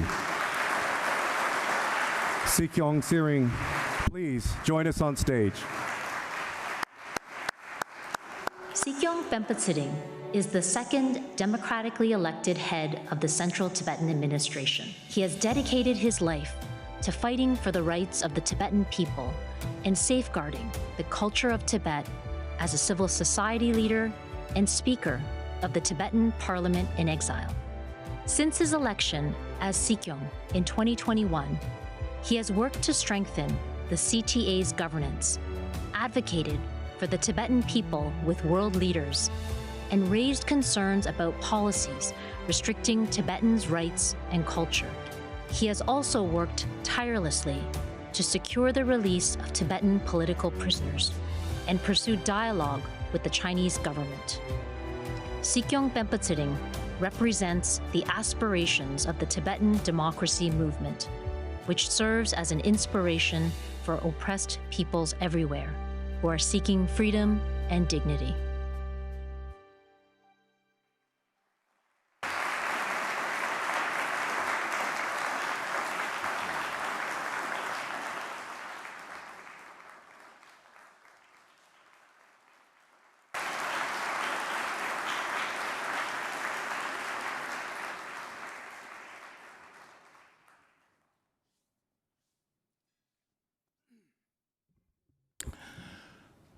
Excellencies, dignitaries, ladies and gentlemen, I can see Speaker Pelosi has arrived here already.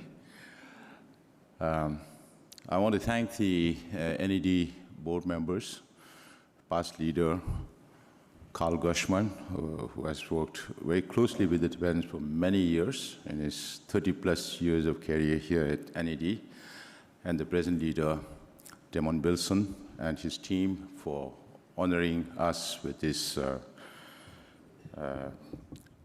service medal. My name is Penpa, as you must have heard. Penpa is a very simple name in Tibetan. It's just P-E-N plus P-A, means Saturday, because I know I was born on a Saturday. I don't know the year, I don't know the month, because those days there were no records in the exile community. So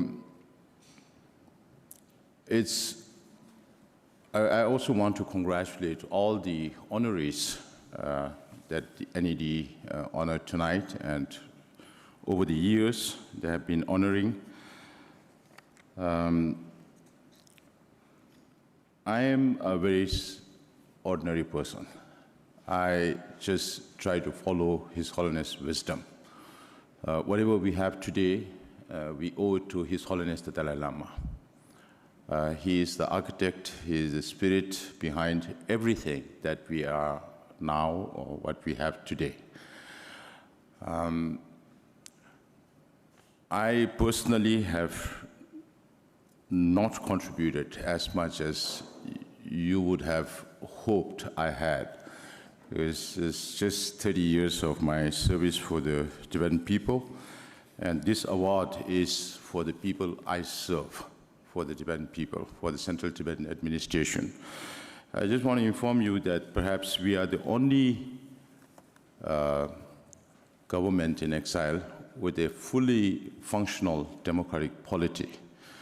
Those of you who have been to Dharamsala have seen, witnessed the institutions that we have, our cabinet, our Supreme Justice Commission, the Parliament, and the 3 autonomous bodies of Election Commission, Auditor General's Office, and Public Service Commission.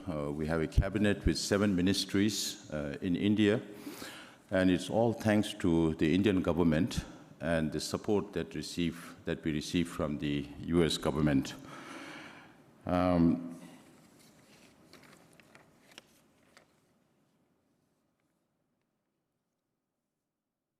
situation inside Tibet, as you have seen from Tibet Action Institute's activities, points towards cultural genocide inside Tibet. Because China, when the whole world is moving towards multiculturalism, China is the only country that's moving towards uniculturalism at the expense of identities of all the nationalities inside China, whether it's the Mongols or the Uyghurs or the Tibetans. Our Hong Kong friends are also here. Taiwan is also suffering because of China. So what is going on inside Tibet and what Tibet Action Institute has reported is one part of what is happening inside Tibet, the colonial-style boarding schools. There are many, many other issues. What you take it for granted in the United States and other countries in the free world does not exist in Tibet. You just take a picture of His Holiness Dalai Lama and you go to jail for 3 years, at least. So that is the level of control and restriction that's happening inside Tibet. And I have been traveling around the world, telling the story of Tibet, what is happening inside Tibet. And I also tell the international community that if you repeat the statement that Tibet is part of PRC, you're going against international law, because whether it's happening to Ukraine today or whether it happened to Tibet 70 years ago, it was the same international law. And I also tell countries that on the one hand, they say Tibet is part of PRC, and on the other hand, they say, we support negotiations between Representative His Holiness Dalai Lama and the Chinese government. And I tell them, you are removing the very ground for negotiations. When every country admits that Tibet is part of PRC, then where is the reason for China to come and talk to us? Then I also ask governments, why do you think China is asking other countries to say Tibet, only Tibet is part of PRC? That is because the Chinese government knows that they have no legitimacy of their rule in Tibet. And that is why they are trying to seek that legitimacy from the international community. So I also want to take this opportunity to thank our friends in the Congress, particularly led by Speaker Emerita Nancy Pelosi, and Honorable Representative Castro also mentioned about the Tibet Resolve Act, which is meant to promote negotiation and resolve the Sino-Tibet conflict. And this is a bipartisan bill, bicameral, and this was approved. Just yesterday, it got approved in the House through the suspension of rules to reconcile the wordings between the Senate and the House, and hopefully it'll go to the President's office very soon. And I also want to inform you that we have a congressional delegation coming to Dharamsala, led by Michael McCall, chair of the Foreign Affairs Committee, and Representative Meeks, minority leader in the Senate House Foreign Affairs Committee, and Speaker Emerita Nancy Pelosi will also be joining this delegation, and they are planning to leave tomorrow. So I have to be back in Dharamsala before they reach Dharamsala. In fact, I came this morning, so I'm still a little bit groggy. But I really appreciate this opportunity to be here and to speak about Tibet and the Tibet Action Institute and the role that they have played. Now, all we can say is we tell countries, please don't look at us only from the perspective of being a victim of communism. Nobody wants anarchy in China. But at the same time, we have to make China accountable for what they are doing. China is a threat not only to the nationalities within China, like Tibetans, Uyghurs, and Mongols, but it's a threat to the whole world. Because they are not talking only about repression, not imposing repression inside Tibet, but they want to export their system of governance in the name of global security initiative, global economic initiative, global civilizational initiative. So these are a real danger and threat to the free world, and we all need to work together to make China accountable. We are born in this world as a free person. All human beings are born to be free, not to be enslaved physically or mentally. And this is exactly what is happening inside Tibet, and we need your support more than ever before. And thank you again for honoring us with this award. And I received this very humbly on behalf of all the Tibetans inside Tibet and outside Tibet, and on behalf of all my colleagues who are in Dharamsala, because democracy doesn't happen because of one person. It happens because of everybody. Thank you very much.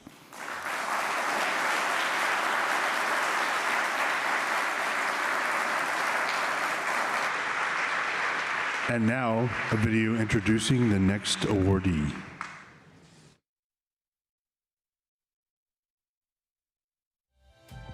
Speaker Nancy Pelosi has been a pillar of support for democracy, demonstrating time and again her commitment to human rights and freedom. As the first woman elected Speaker of the U.S. House of Representatives, she is a trailblazer for women in politics and a champion of equality.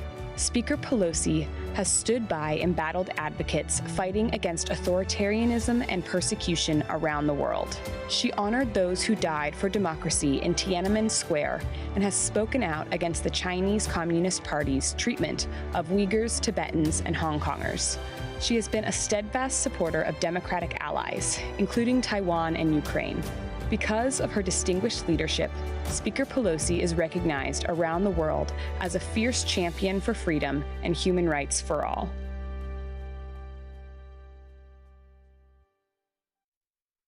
Welcome back, Democracy Service Award Medal recipient, Sikyong Pempasiring. Back here again.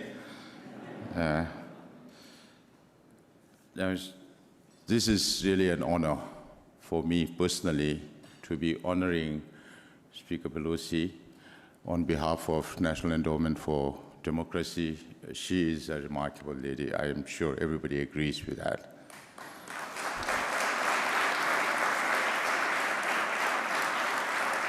And she doesn't need any introduction, particularly from a person like me. So from the time since I met her, I really appreciate her leadership and her friendship with His Holiness the Dalai Lama. When I was appointed here as the representative of His Holiness in Washington, D.C., we organized a CODEL delegation to Dharamsala led by Speaker Pelosi, and the friendship between His Holiness and Speaker Pelosi has been tremendous. When she visited Dharamsala, His Holiness was there to take her around the temples and, introduce her to all the deities in the temples. The friendship that you enjoyed with His Holiness, and now she's going to meet His Holiness on 19th again, and this will be another good opportunity for strengthening our relationship with the United States, along with other members of Congress who will be visiting. Speaker Pelosi has not only been a friend of Tibet, but she is a friend of all the oppressed people. If I have to recall Svetlana's remark, Speaker Pelosi makes dictators jittery. That's what she said. So I think whether we accept it or not, between China and the rest of the world, it is a fight between democracy and authoritarianism. And Speaker Pelosi have always stood up against authoritarianism and in favor of oppressed people.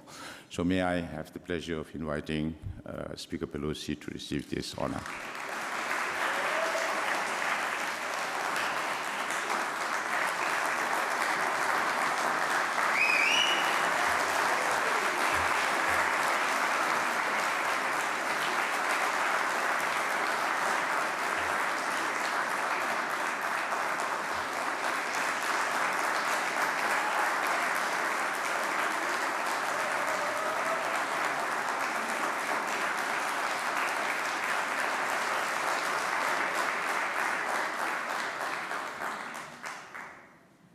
What a beautiful medal.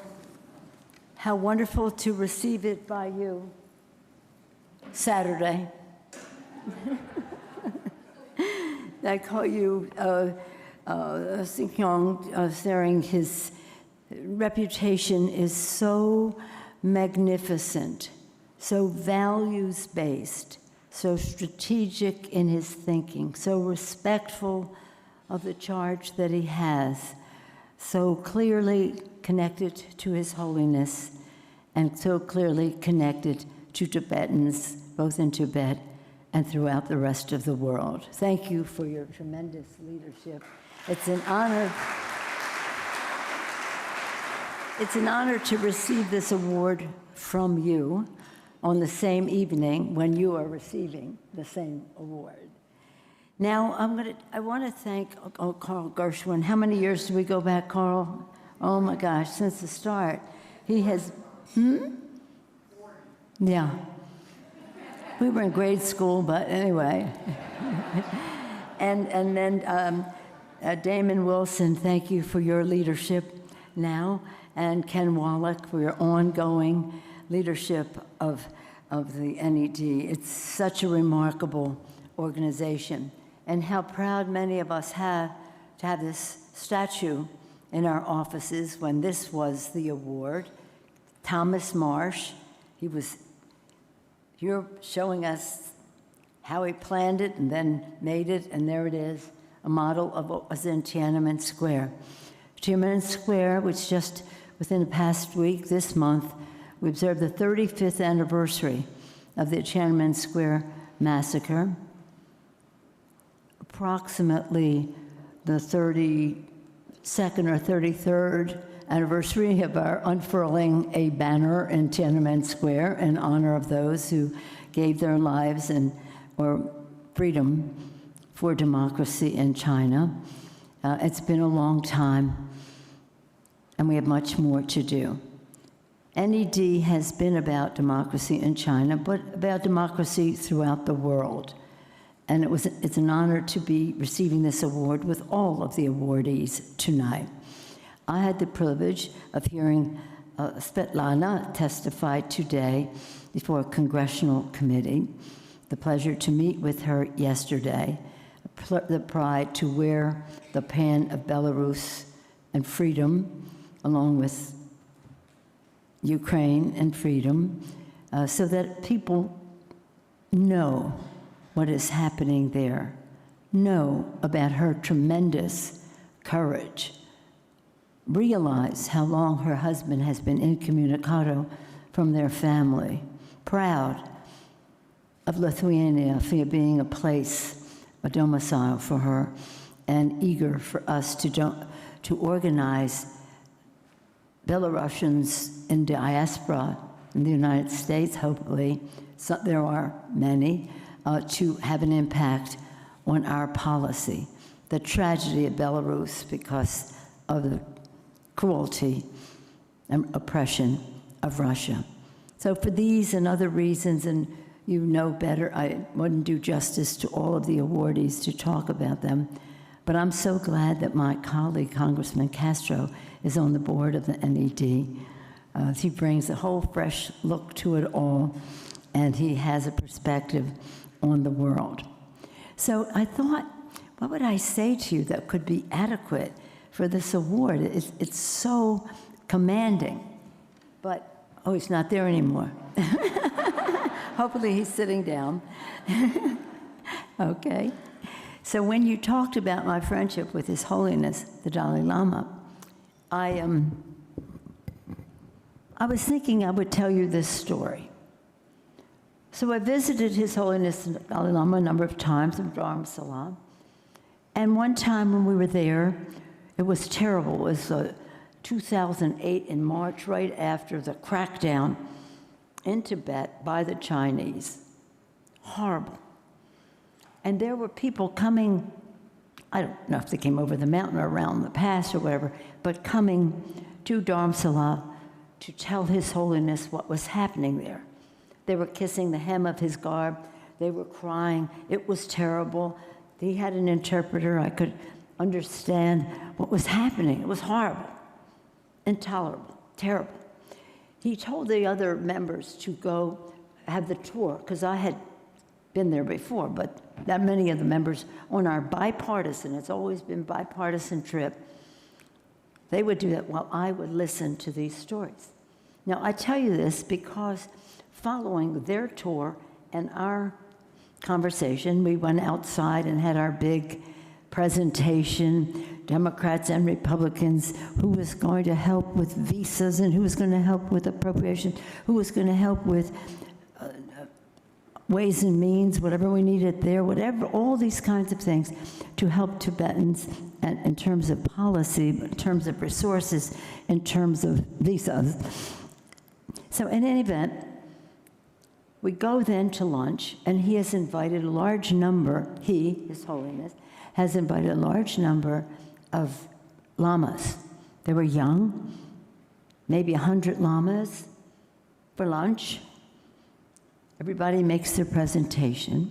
So when it was my turn, I told them what I had just experienced, that these people were telling His Holiness these horrible things that were going on in Tibet. And then I said what I always say. Carl's heard me say this every year for 40 years probably, or more than once in 1 year. If we do not speak out against human rights in China because of economic reasons, we lose all moral authority to speak about human rights any place in the world. So I say that.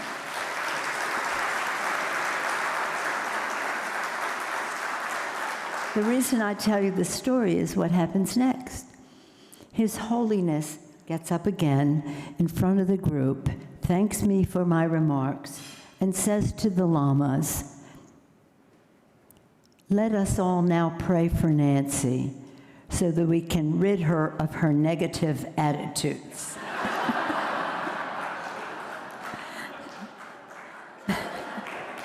But that's how he was, and that's how he is, and that's why he commands such respect in the world. Because as you have said, I think you want to negotiate with the Chinese government. He's always talking about praying for the government. He says he prays for the government of China and the rest. And we all pray that they open their hearts to goodness and the rest. But he prays for them. And that's why he would have rid me of my negative attitudes, even after I heard these stories coming across the web. But in any case, we really have to salute the National Endowment for Democracy for what they have done over the years to shine a bright light on injustice, a bright light on injustice. I said today at the hearing, one of the cruelest things that oppressors do is to tell the people they have imprisoned that nobody even knows they're there anymore, so why don't they just give it up because they are forgotten. But we do not believe that, we do not espouse it, and our members of Congress are always in a bipartisan way, whether on the floor of the House or to a head of state or on a visit to a country, giving letters with the names, speaking out so that they know they are remembered and their oppressors know that they are remembered. I'll just tell you this one story about Xi. When he came to the United States, not last November in San Francisco, but when he came, it was like 6, 7 years ago, when he was new president of China.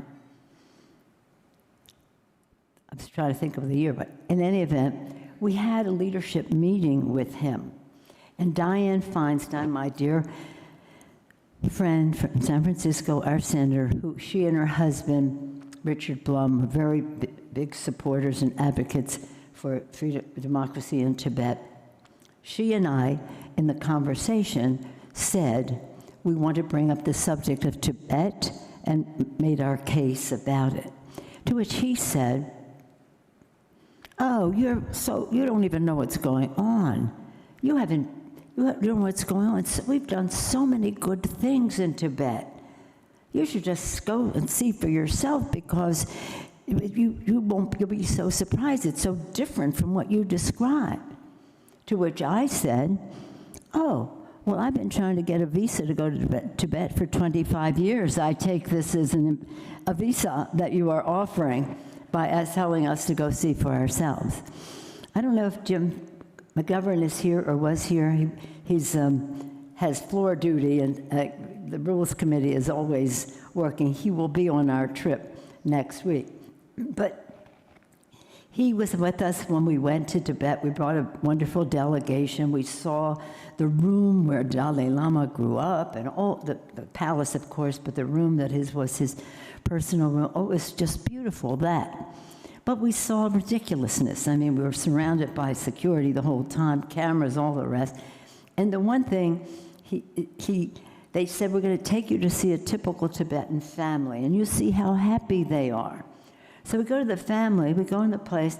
Now, how many homes have you been in where you walk in the living room is a gigantic picture of President Xi? Or any president, a big picture in the living room. And the people told us how happy they were, and here are pictures of their grandchildren, and they were in school, and their daughter would be home from work soon, and life was beautiful. So we're listening to this suspiciously, and then the daughter came home, and we said to her, oh, we've seen the pictures of your children. When will they be home from school? She said, children? I don't have any children. So we went to Beijing. We went to see President Xi, and Jim McGovern said to President Xi, yes, we went to see your Potemkin village of Tibet. But that's what they're selling. He said, oh, we gilded the roof of the temple. And I said to them, that's interesting. We'd rather know what's going into the minds of the children and their values, their language, their culture, again, their religion, rather than what you're doing to the roof of the temple. So we have serious misrepresentations about what's going on in these places. You all are very completely knowledgeable about what's happening in different parts of the world, starting with Ukraine a couple of years ago, now what's happening in the Middle East. But as I look at this room and all of you, I'm so impressed because I see people who care, who know, who are making a difference. Each and every one of you know how special you are. Champions for democracy. Champions for democracy. So I'll just give you a quote from Baltimore, where I'm from, although I represent San Francisco. Been there over 50 years. That's where my husband is from. And by the way, he's doing fine. Thank you so much for so many asking. Coming along. In Baltimore, the national anthem was written. And with the national anthem, in it, it says, proof through the night that our flag was still there. To me, that is a description of the situation we're in right now. We're in the night of misrepresentations and just threats to democracy all over the world, including here. And we have to work very hard in a unifying way, in a patriotic way, in a respectful way of all of the people in order to prove through the night that our flag is still there. And as we proclaim, declare, pledge each official day with liberty and justice for all in our country and beyond. So I thank you so much for this wonderful honor. You know how wonderful the government in exile is under Saturday's leadership here. And I just want to thank you all again for this wonderful medal, which I will display with great pride in my Capitol office. Taché delay.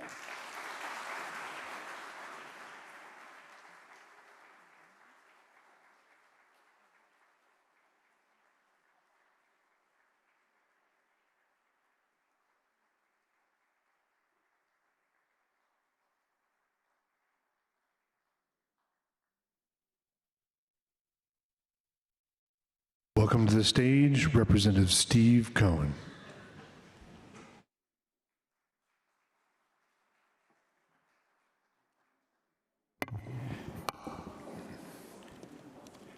Good evening. It's indeed an honor to be with all of you. You're the good guys. Sometimes when I'm in Congress, I'm not with all the good guys. But you are, and it's my honor to recognize two of the great people in the world who have contributed to democracy and the hope of a free and democratic Russia. Vladimir Kara-Murza and his bride, Evgenia.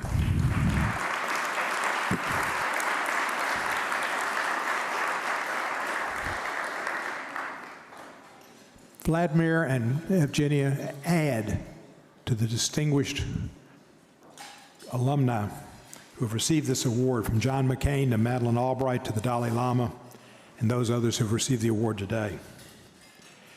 Vladimir's life has been a testament to struggle, to sacrifice, and to courage. And he shared that with Evgenia, who has learned from him and taken up his cause. As most of you know, Vladimir is imprisoned in Russia. He's been sentenced to 25 years, and he's been in solitary confinement for the last 260-something days. I got to know him through my work on the Helsinki Commission, and we got to be friends, and we talked about Russia, and we talked about freedom, and we talked about democracy. He came to me one day, and he said, I think there should be a special representative of the OSCE on political prisoners. What do you think? I said, well, I think that's a good idea. And he said, no, I think it ought to be you. And I think you ought to talk to the president of the OSCE about your appointment. Well, I thanked him for that. It was an honor, and I called her, and she was receptive to the idea of having a special representative, and I guess eventually she was receptive to the idea of me being that special representative, because I am. But I thought about it later, and I knew Vladimir knew that in his return to Russia, he would be a political prisoner. And I carry out my responsibility to tell the world about Vladimir Kara-Murza and what Russia has done to his life and what they've done to the lives of so many Russians. Vladimir twice had been poisoned. He was Boris Nemtsov's right hand and worked as a correspondent with the Washington Post and writing articles about Russia.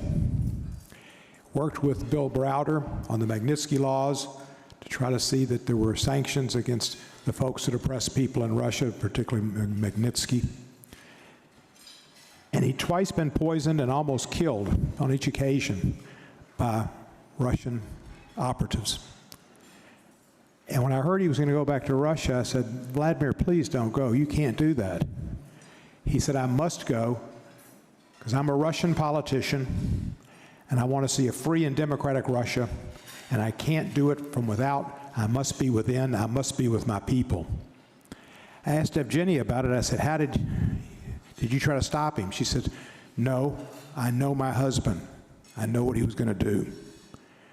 And Khodorkovsky did the same thing. There was no stopping Vladimir. So when he went back to Russia, he was arrested for having spoken at a university in Arizona, not about the special military operation, but about the war in Ukraine. And that's an unforgivable sin, to recognize it as a war, not a special military operation. And he went back, and the police came one day, and they charged him with some ridiculous offense. And they charged him, and they charged him, and they charged him, and so he's now looking at 25 years. He is the face of Russian political courage that has gone for many, many years of great people who have stood up to repression to try to get freedom and democracy for the Russian state. He and Evgenia deserve this award because they have stood up against the most imposing forces, Vladimir Putin, who was responsible for the kidnapping of so many Ukrainian children and the genocide in Ukraine. He has met all of the criteria for a genocide, and he has made Russia a terrorist country. And we need to recognize that. So, as Evgenia has taken up the cause to be the lead advocate for political prisoners of Putin's regime, The Russian Human Rights Organization Memorial estimates there are 700 political prisoners. She's been phenomenal at continuing Vladimir's important work. I greatly admire her bravery and strength as well as his. I congratulate each of them tonight, and we will continue to call for Vladimir's release and continue to support their courageous work, and we recognize them with this award this evening. And I hope you'll do this. Vladimir told me something else. He said, the worst thing that can happen to a political prisoner is to be forgotten. So please, you all have voices, strong voices, social media, and other ways to get messages out. Let the world know about the efforts of Vladimir Kara-Murza, his bravery, his courage, and what he's doing to stand up for democracy in Russia and around the world. Thank you. Thank you very much. Russian opposition leader Vladimir Kara-Murza has spent his life demanding democratic reforms in Russia. After condemning Russia's war in Ukraine and lobbying for Western sanctions, Kara-Murza was arrested and sentenced to 25 years in maximum security prison for treason and other charges. But he continues to speak up for a better future for Russia from behind bars. His columns on Russian politics and society, written while in prison and at great personal risk, recently won the Pulitzer Prize. Since her husband's imprisonment, Evgenia Kara-Murza has traveled the world not only advocating for his release, but also for the release of more than 700 political prisoners in Russia as the advocacy director of Free Russia Foundation. A formidable team, the Kara-Murzas have become stewards of their people's hope for freedom.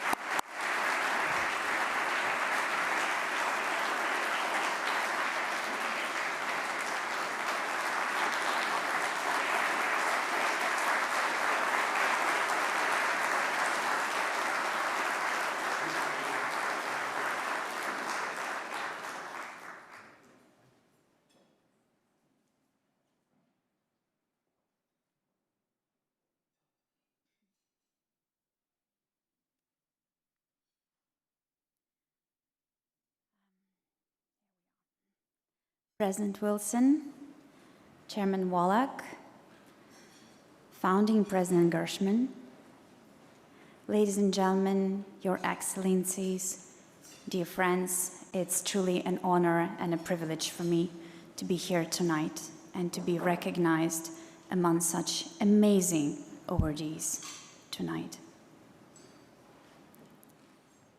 And I want to say,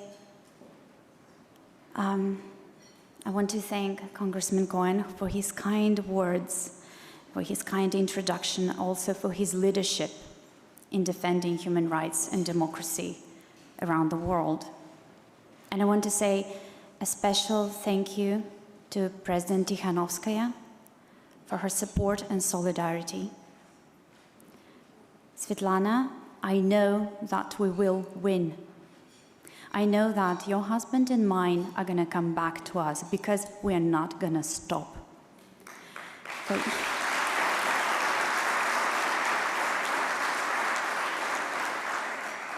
We're not going to give up the fight.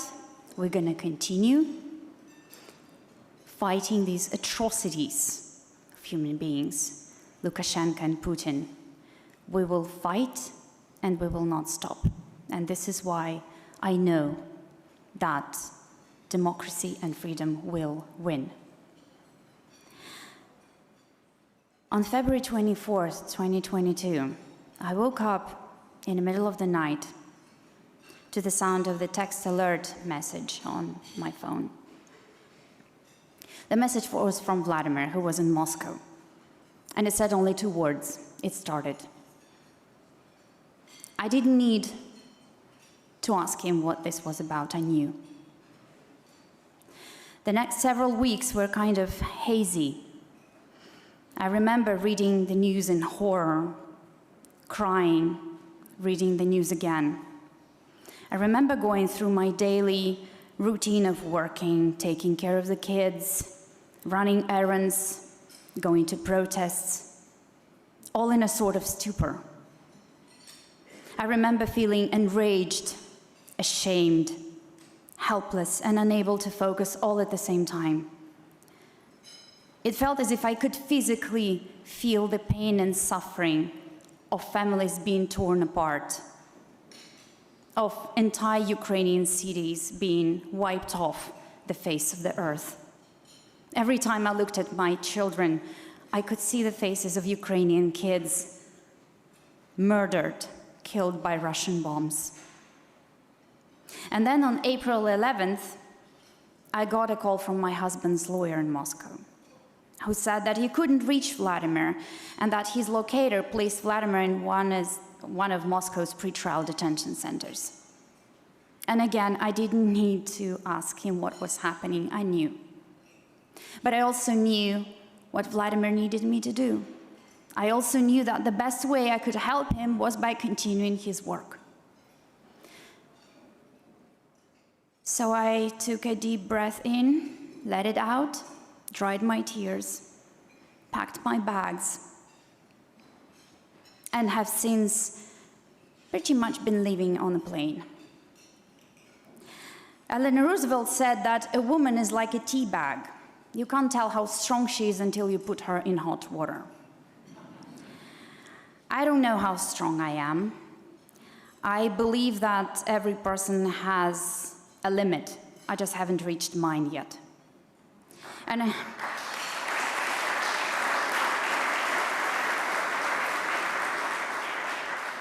I certainly don't know what I'm doing half the time.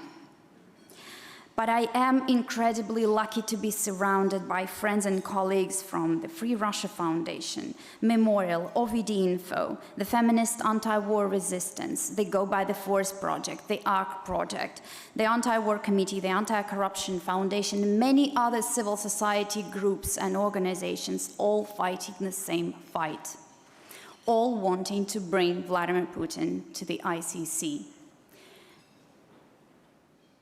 And I am deeply, beyond humbled to receive the Democracy Service Medal from the National Endowment for Democracy. And I would like to dedicate it to my Russian colleagues whose bravery, resilience, and commitment, despite the horrendous circumstances, have been a source of inspiration to me. As Eleanor Roosevelt put it, I think you guessed by now that she's kind of a hero of mine.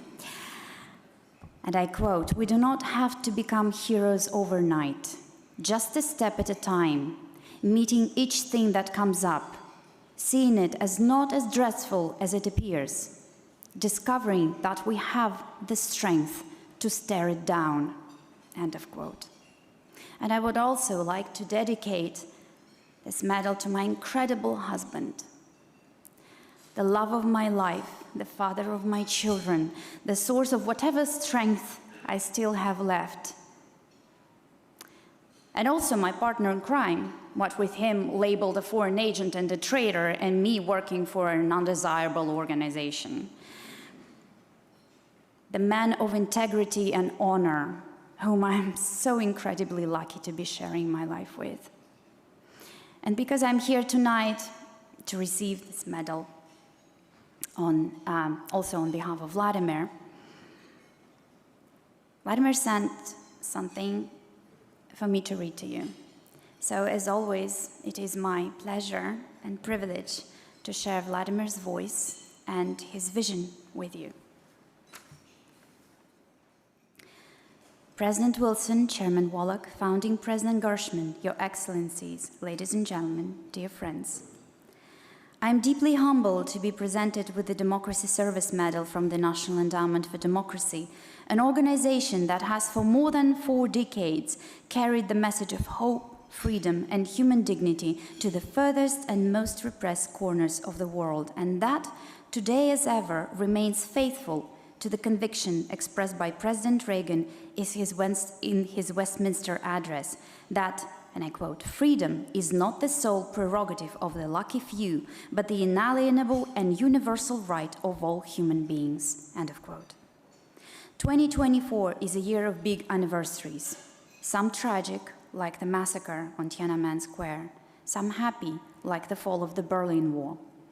In Russia, this year marks 25 years since Vladimir Putin came to power. A whole generation of Russians has grown up without knowing any other reality. And in the free world, a whole generation has grown up thinking that that is what Russia is, a despotic and belligerent power that wants to behave in the 21st century by 17th century rules, a country that represses its own people and invades its neighbors. But that's only half of the story. Because despite a quarter century of Putinism, there is a different vision of Russia, more hopeful, more peaceful, more democratic. And that vision lives in the tens of thousands of Russians who have protested against Putin's war in Ukraine, who have brought flowers to makeshift memorials for Alexei Navalny all over the country, who have waited in long lines to sign nomination papers for the barred anti-war candidate in this year's so-called presidential election. Many of those who share this vision are now in prison. Today's Russia holds more political prisoners than the Soviet Union did in its later years. And behind these numbers are people of all ages and all walks of life who have refused to stay silent in the face of the atrocities committed by Putin's regime. I have met many of them over the past 2 years. We have shared prison cells, police vans, cramped sleeping wagons, courthouse, prisoner holding cells. And each and every one of them has made me proud of my Russia, the Russia of Boris Nemtsov and Alexei Navalny, the Russia I call home. It is an incredible honor to receive this award, and I thank you from the bottom of my heart, but I view it first and foremost as your recognition of all Russian citizens who are today standing up to the Putin regime, even at the cost of their personal freedom. All those who believe in a peaceful, civilized, and democratic future for Russia. Despite everything, I have no doubt that that future will come. Thank you all so very much.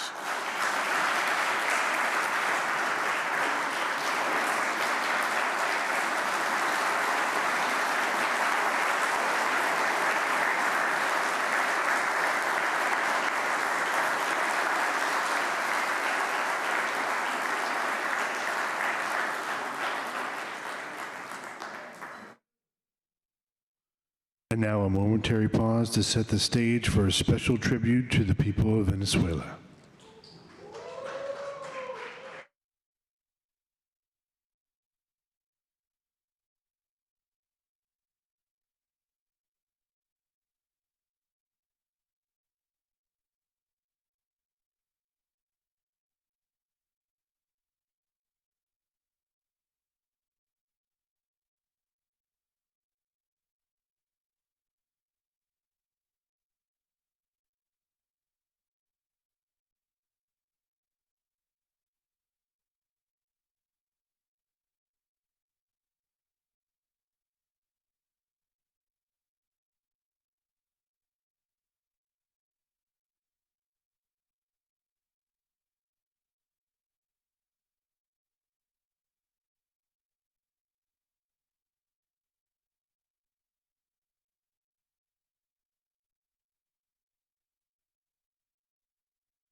Presenting a special tribute to the people of Venezuela, welcome to the stage co-founder and president of the Callas Music and Art School, Saul Vera.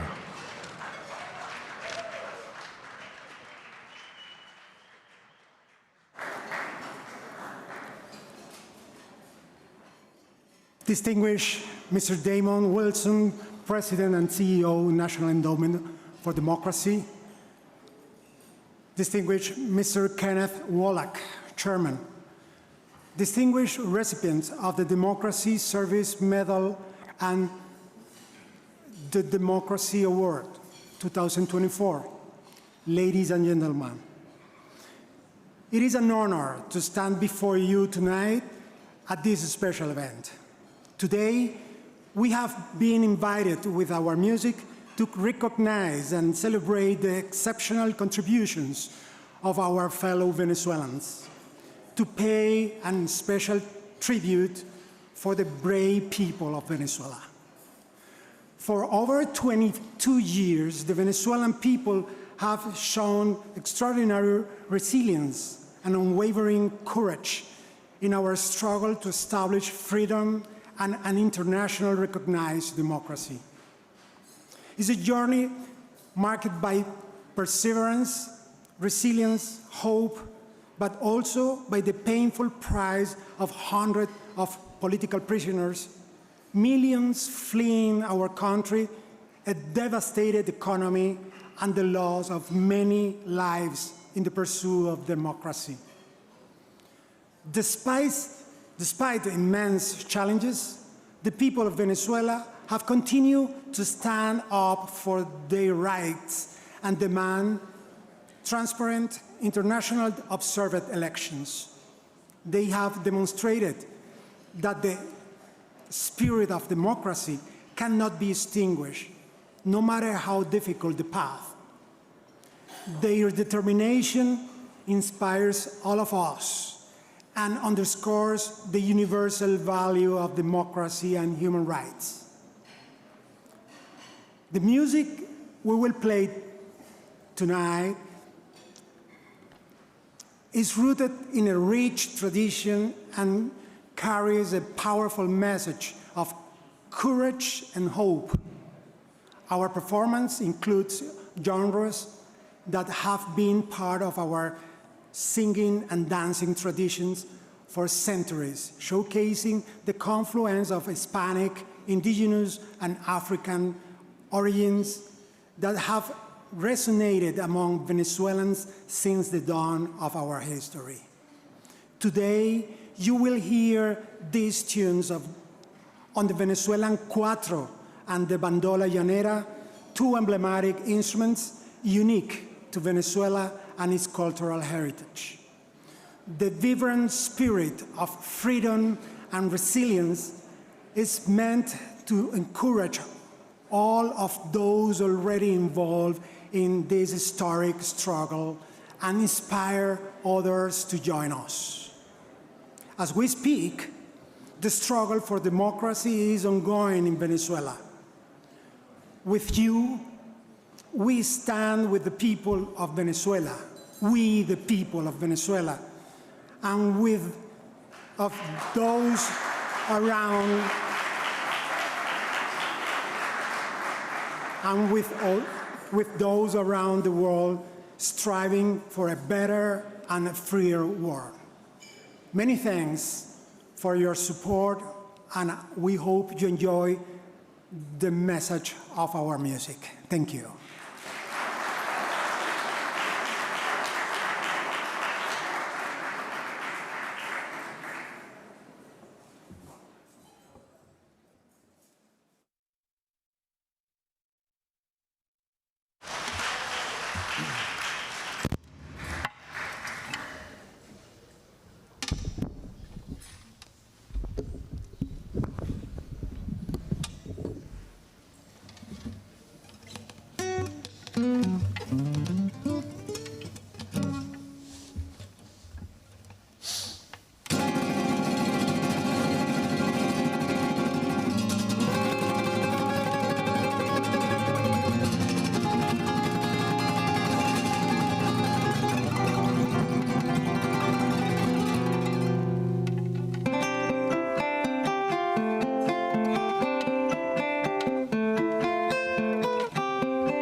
we honor all the Venezuelans in the house tonight. Thank you. Thank you to all our Venezuelan friends.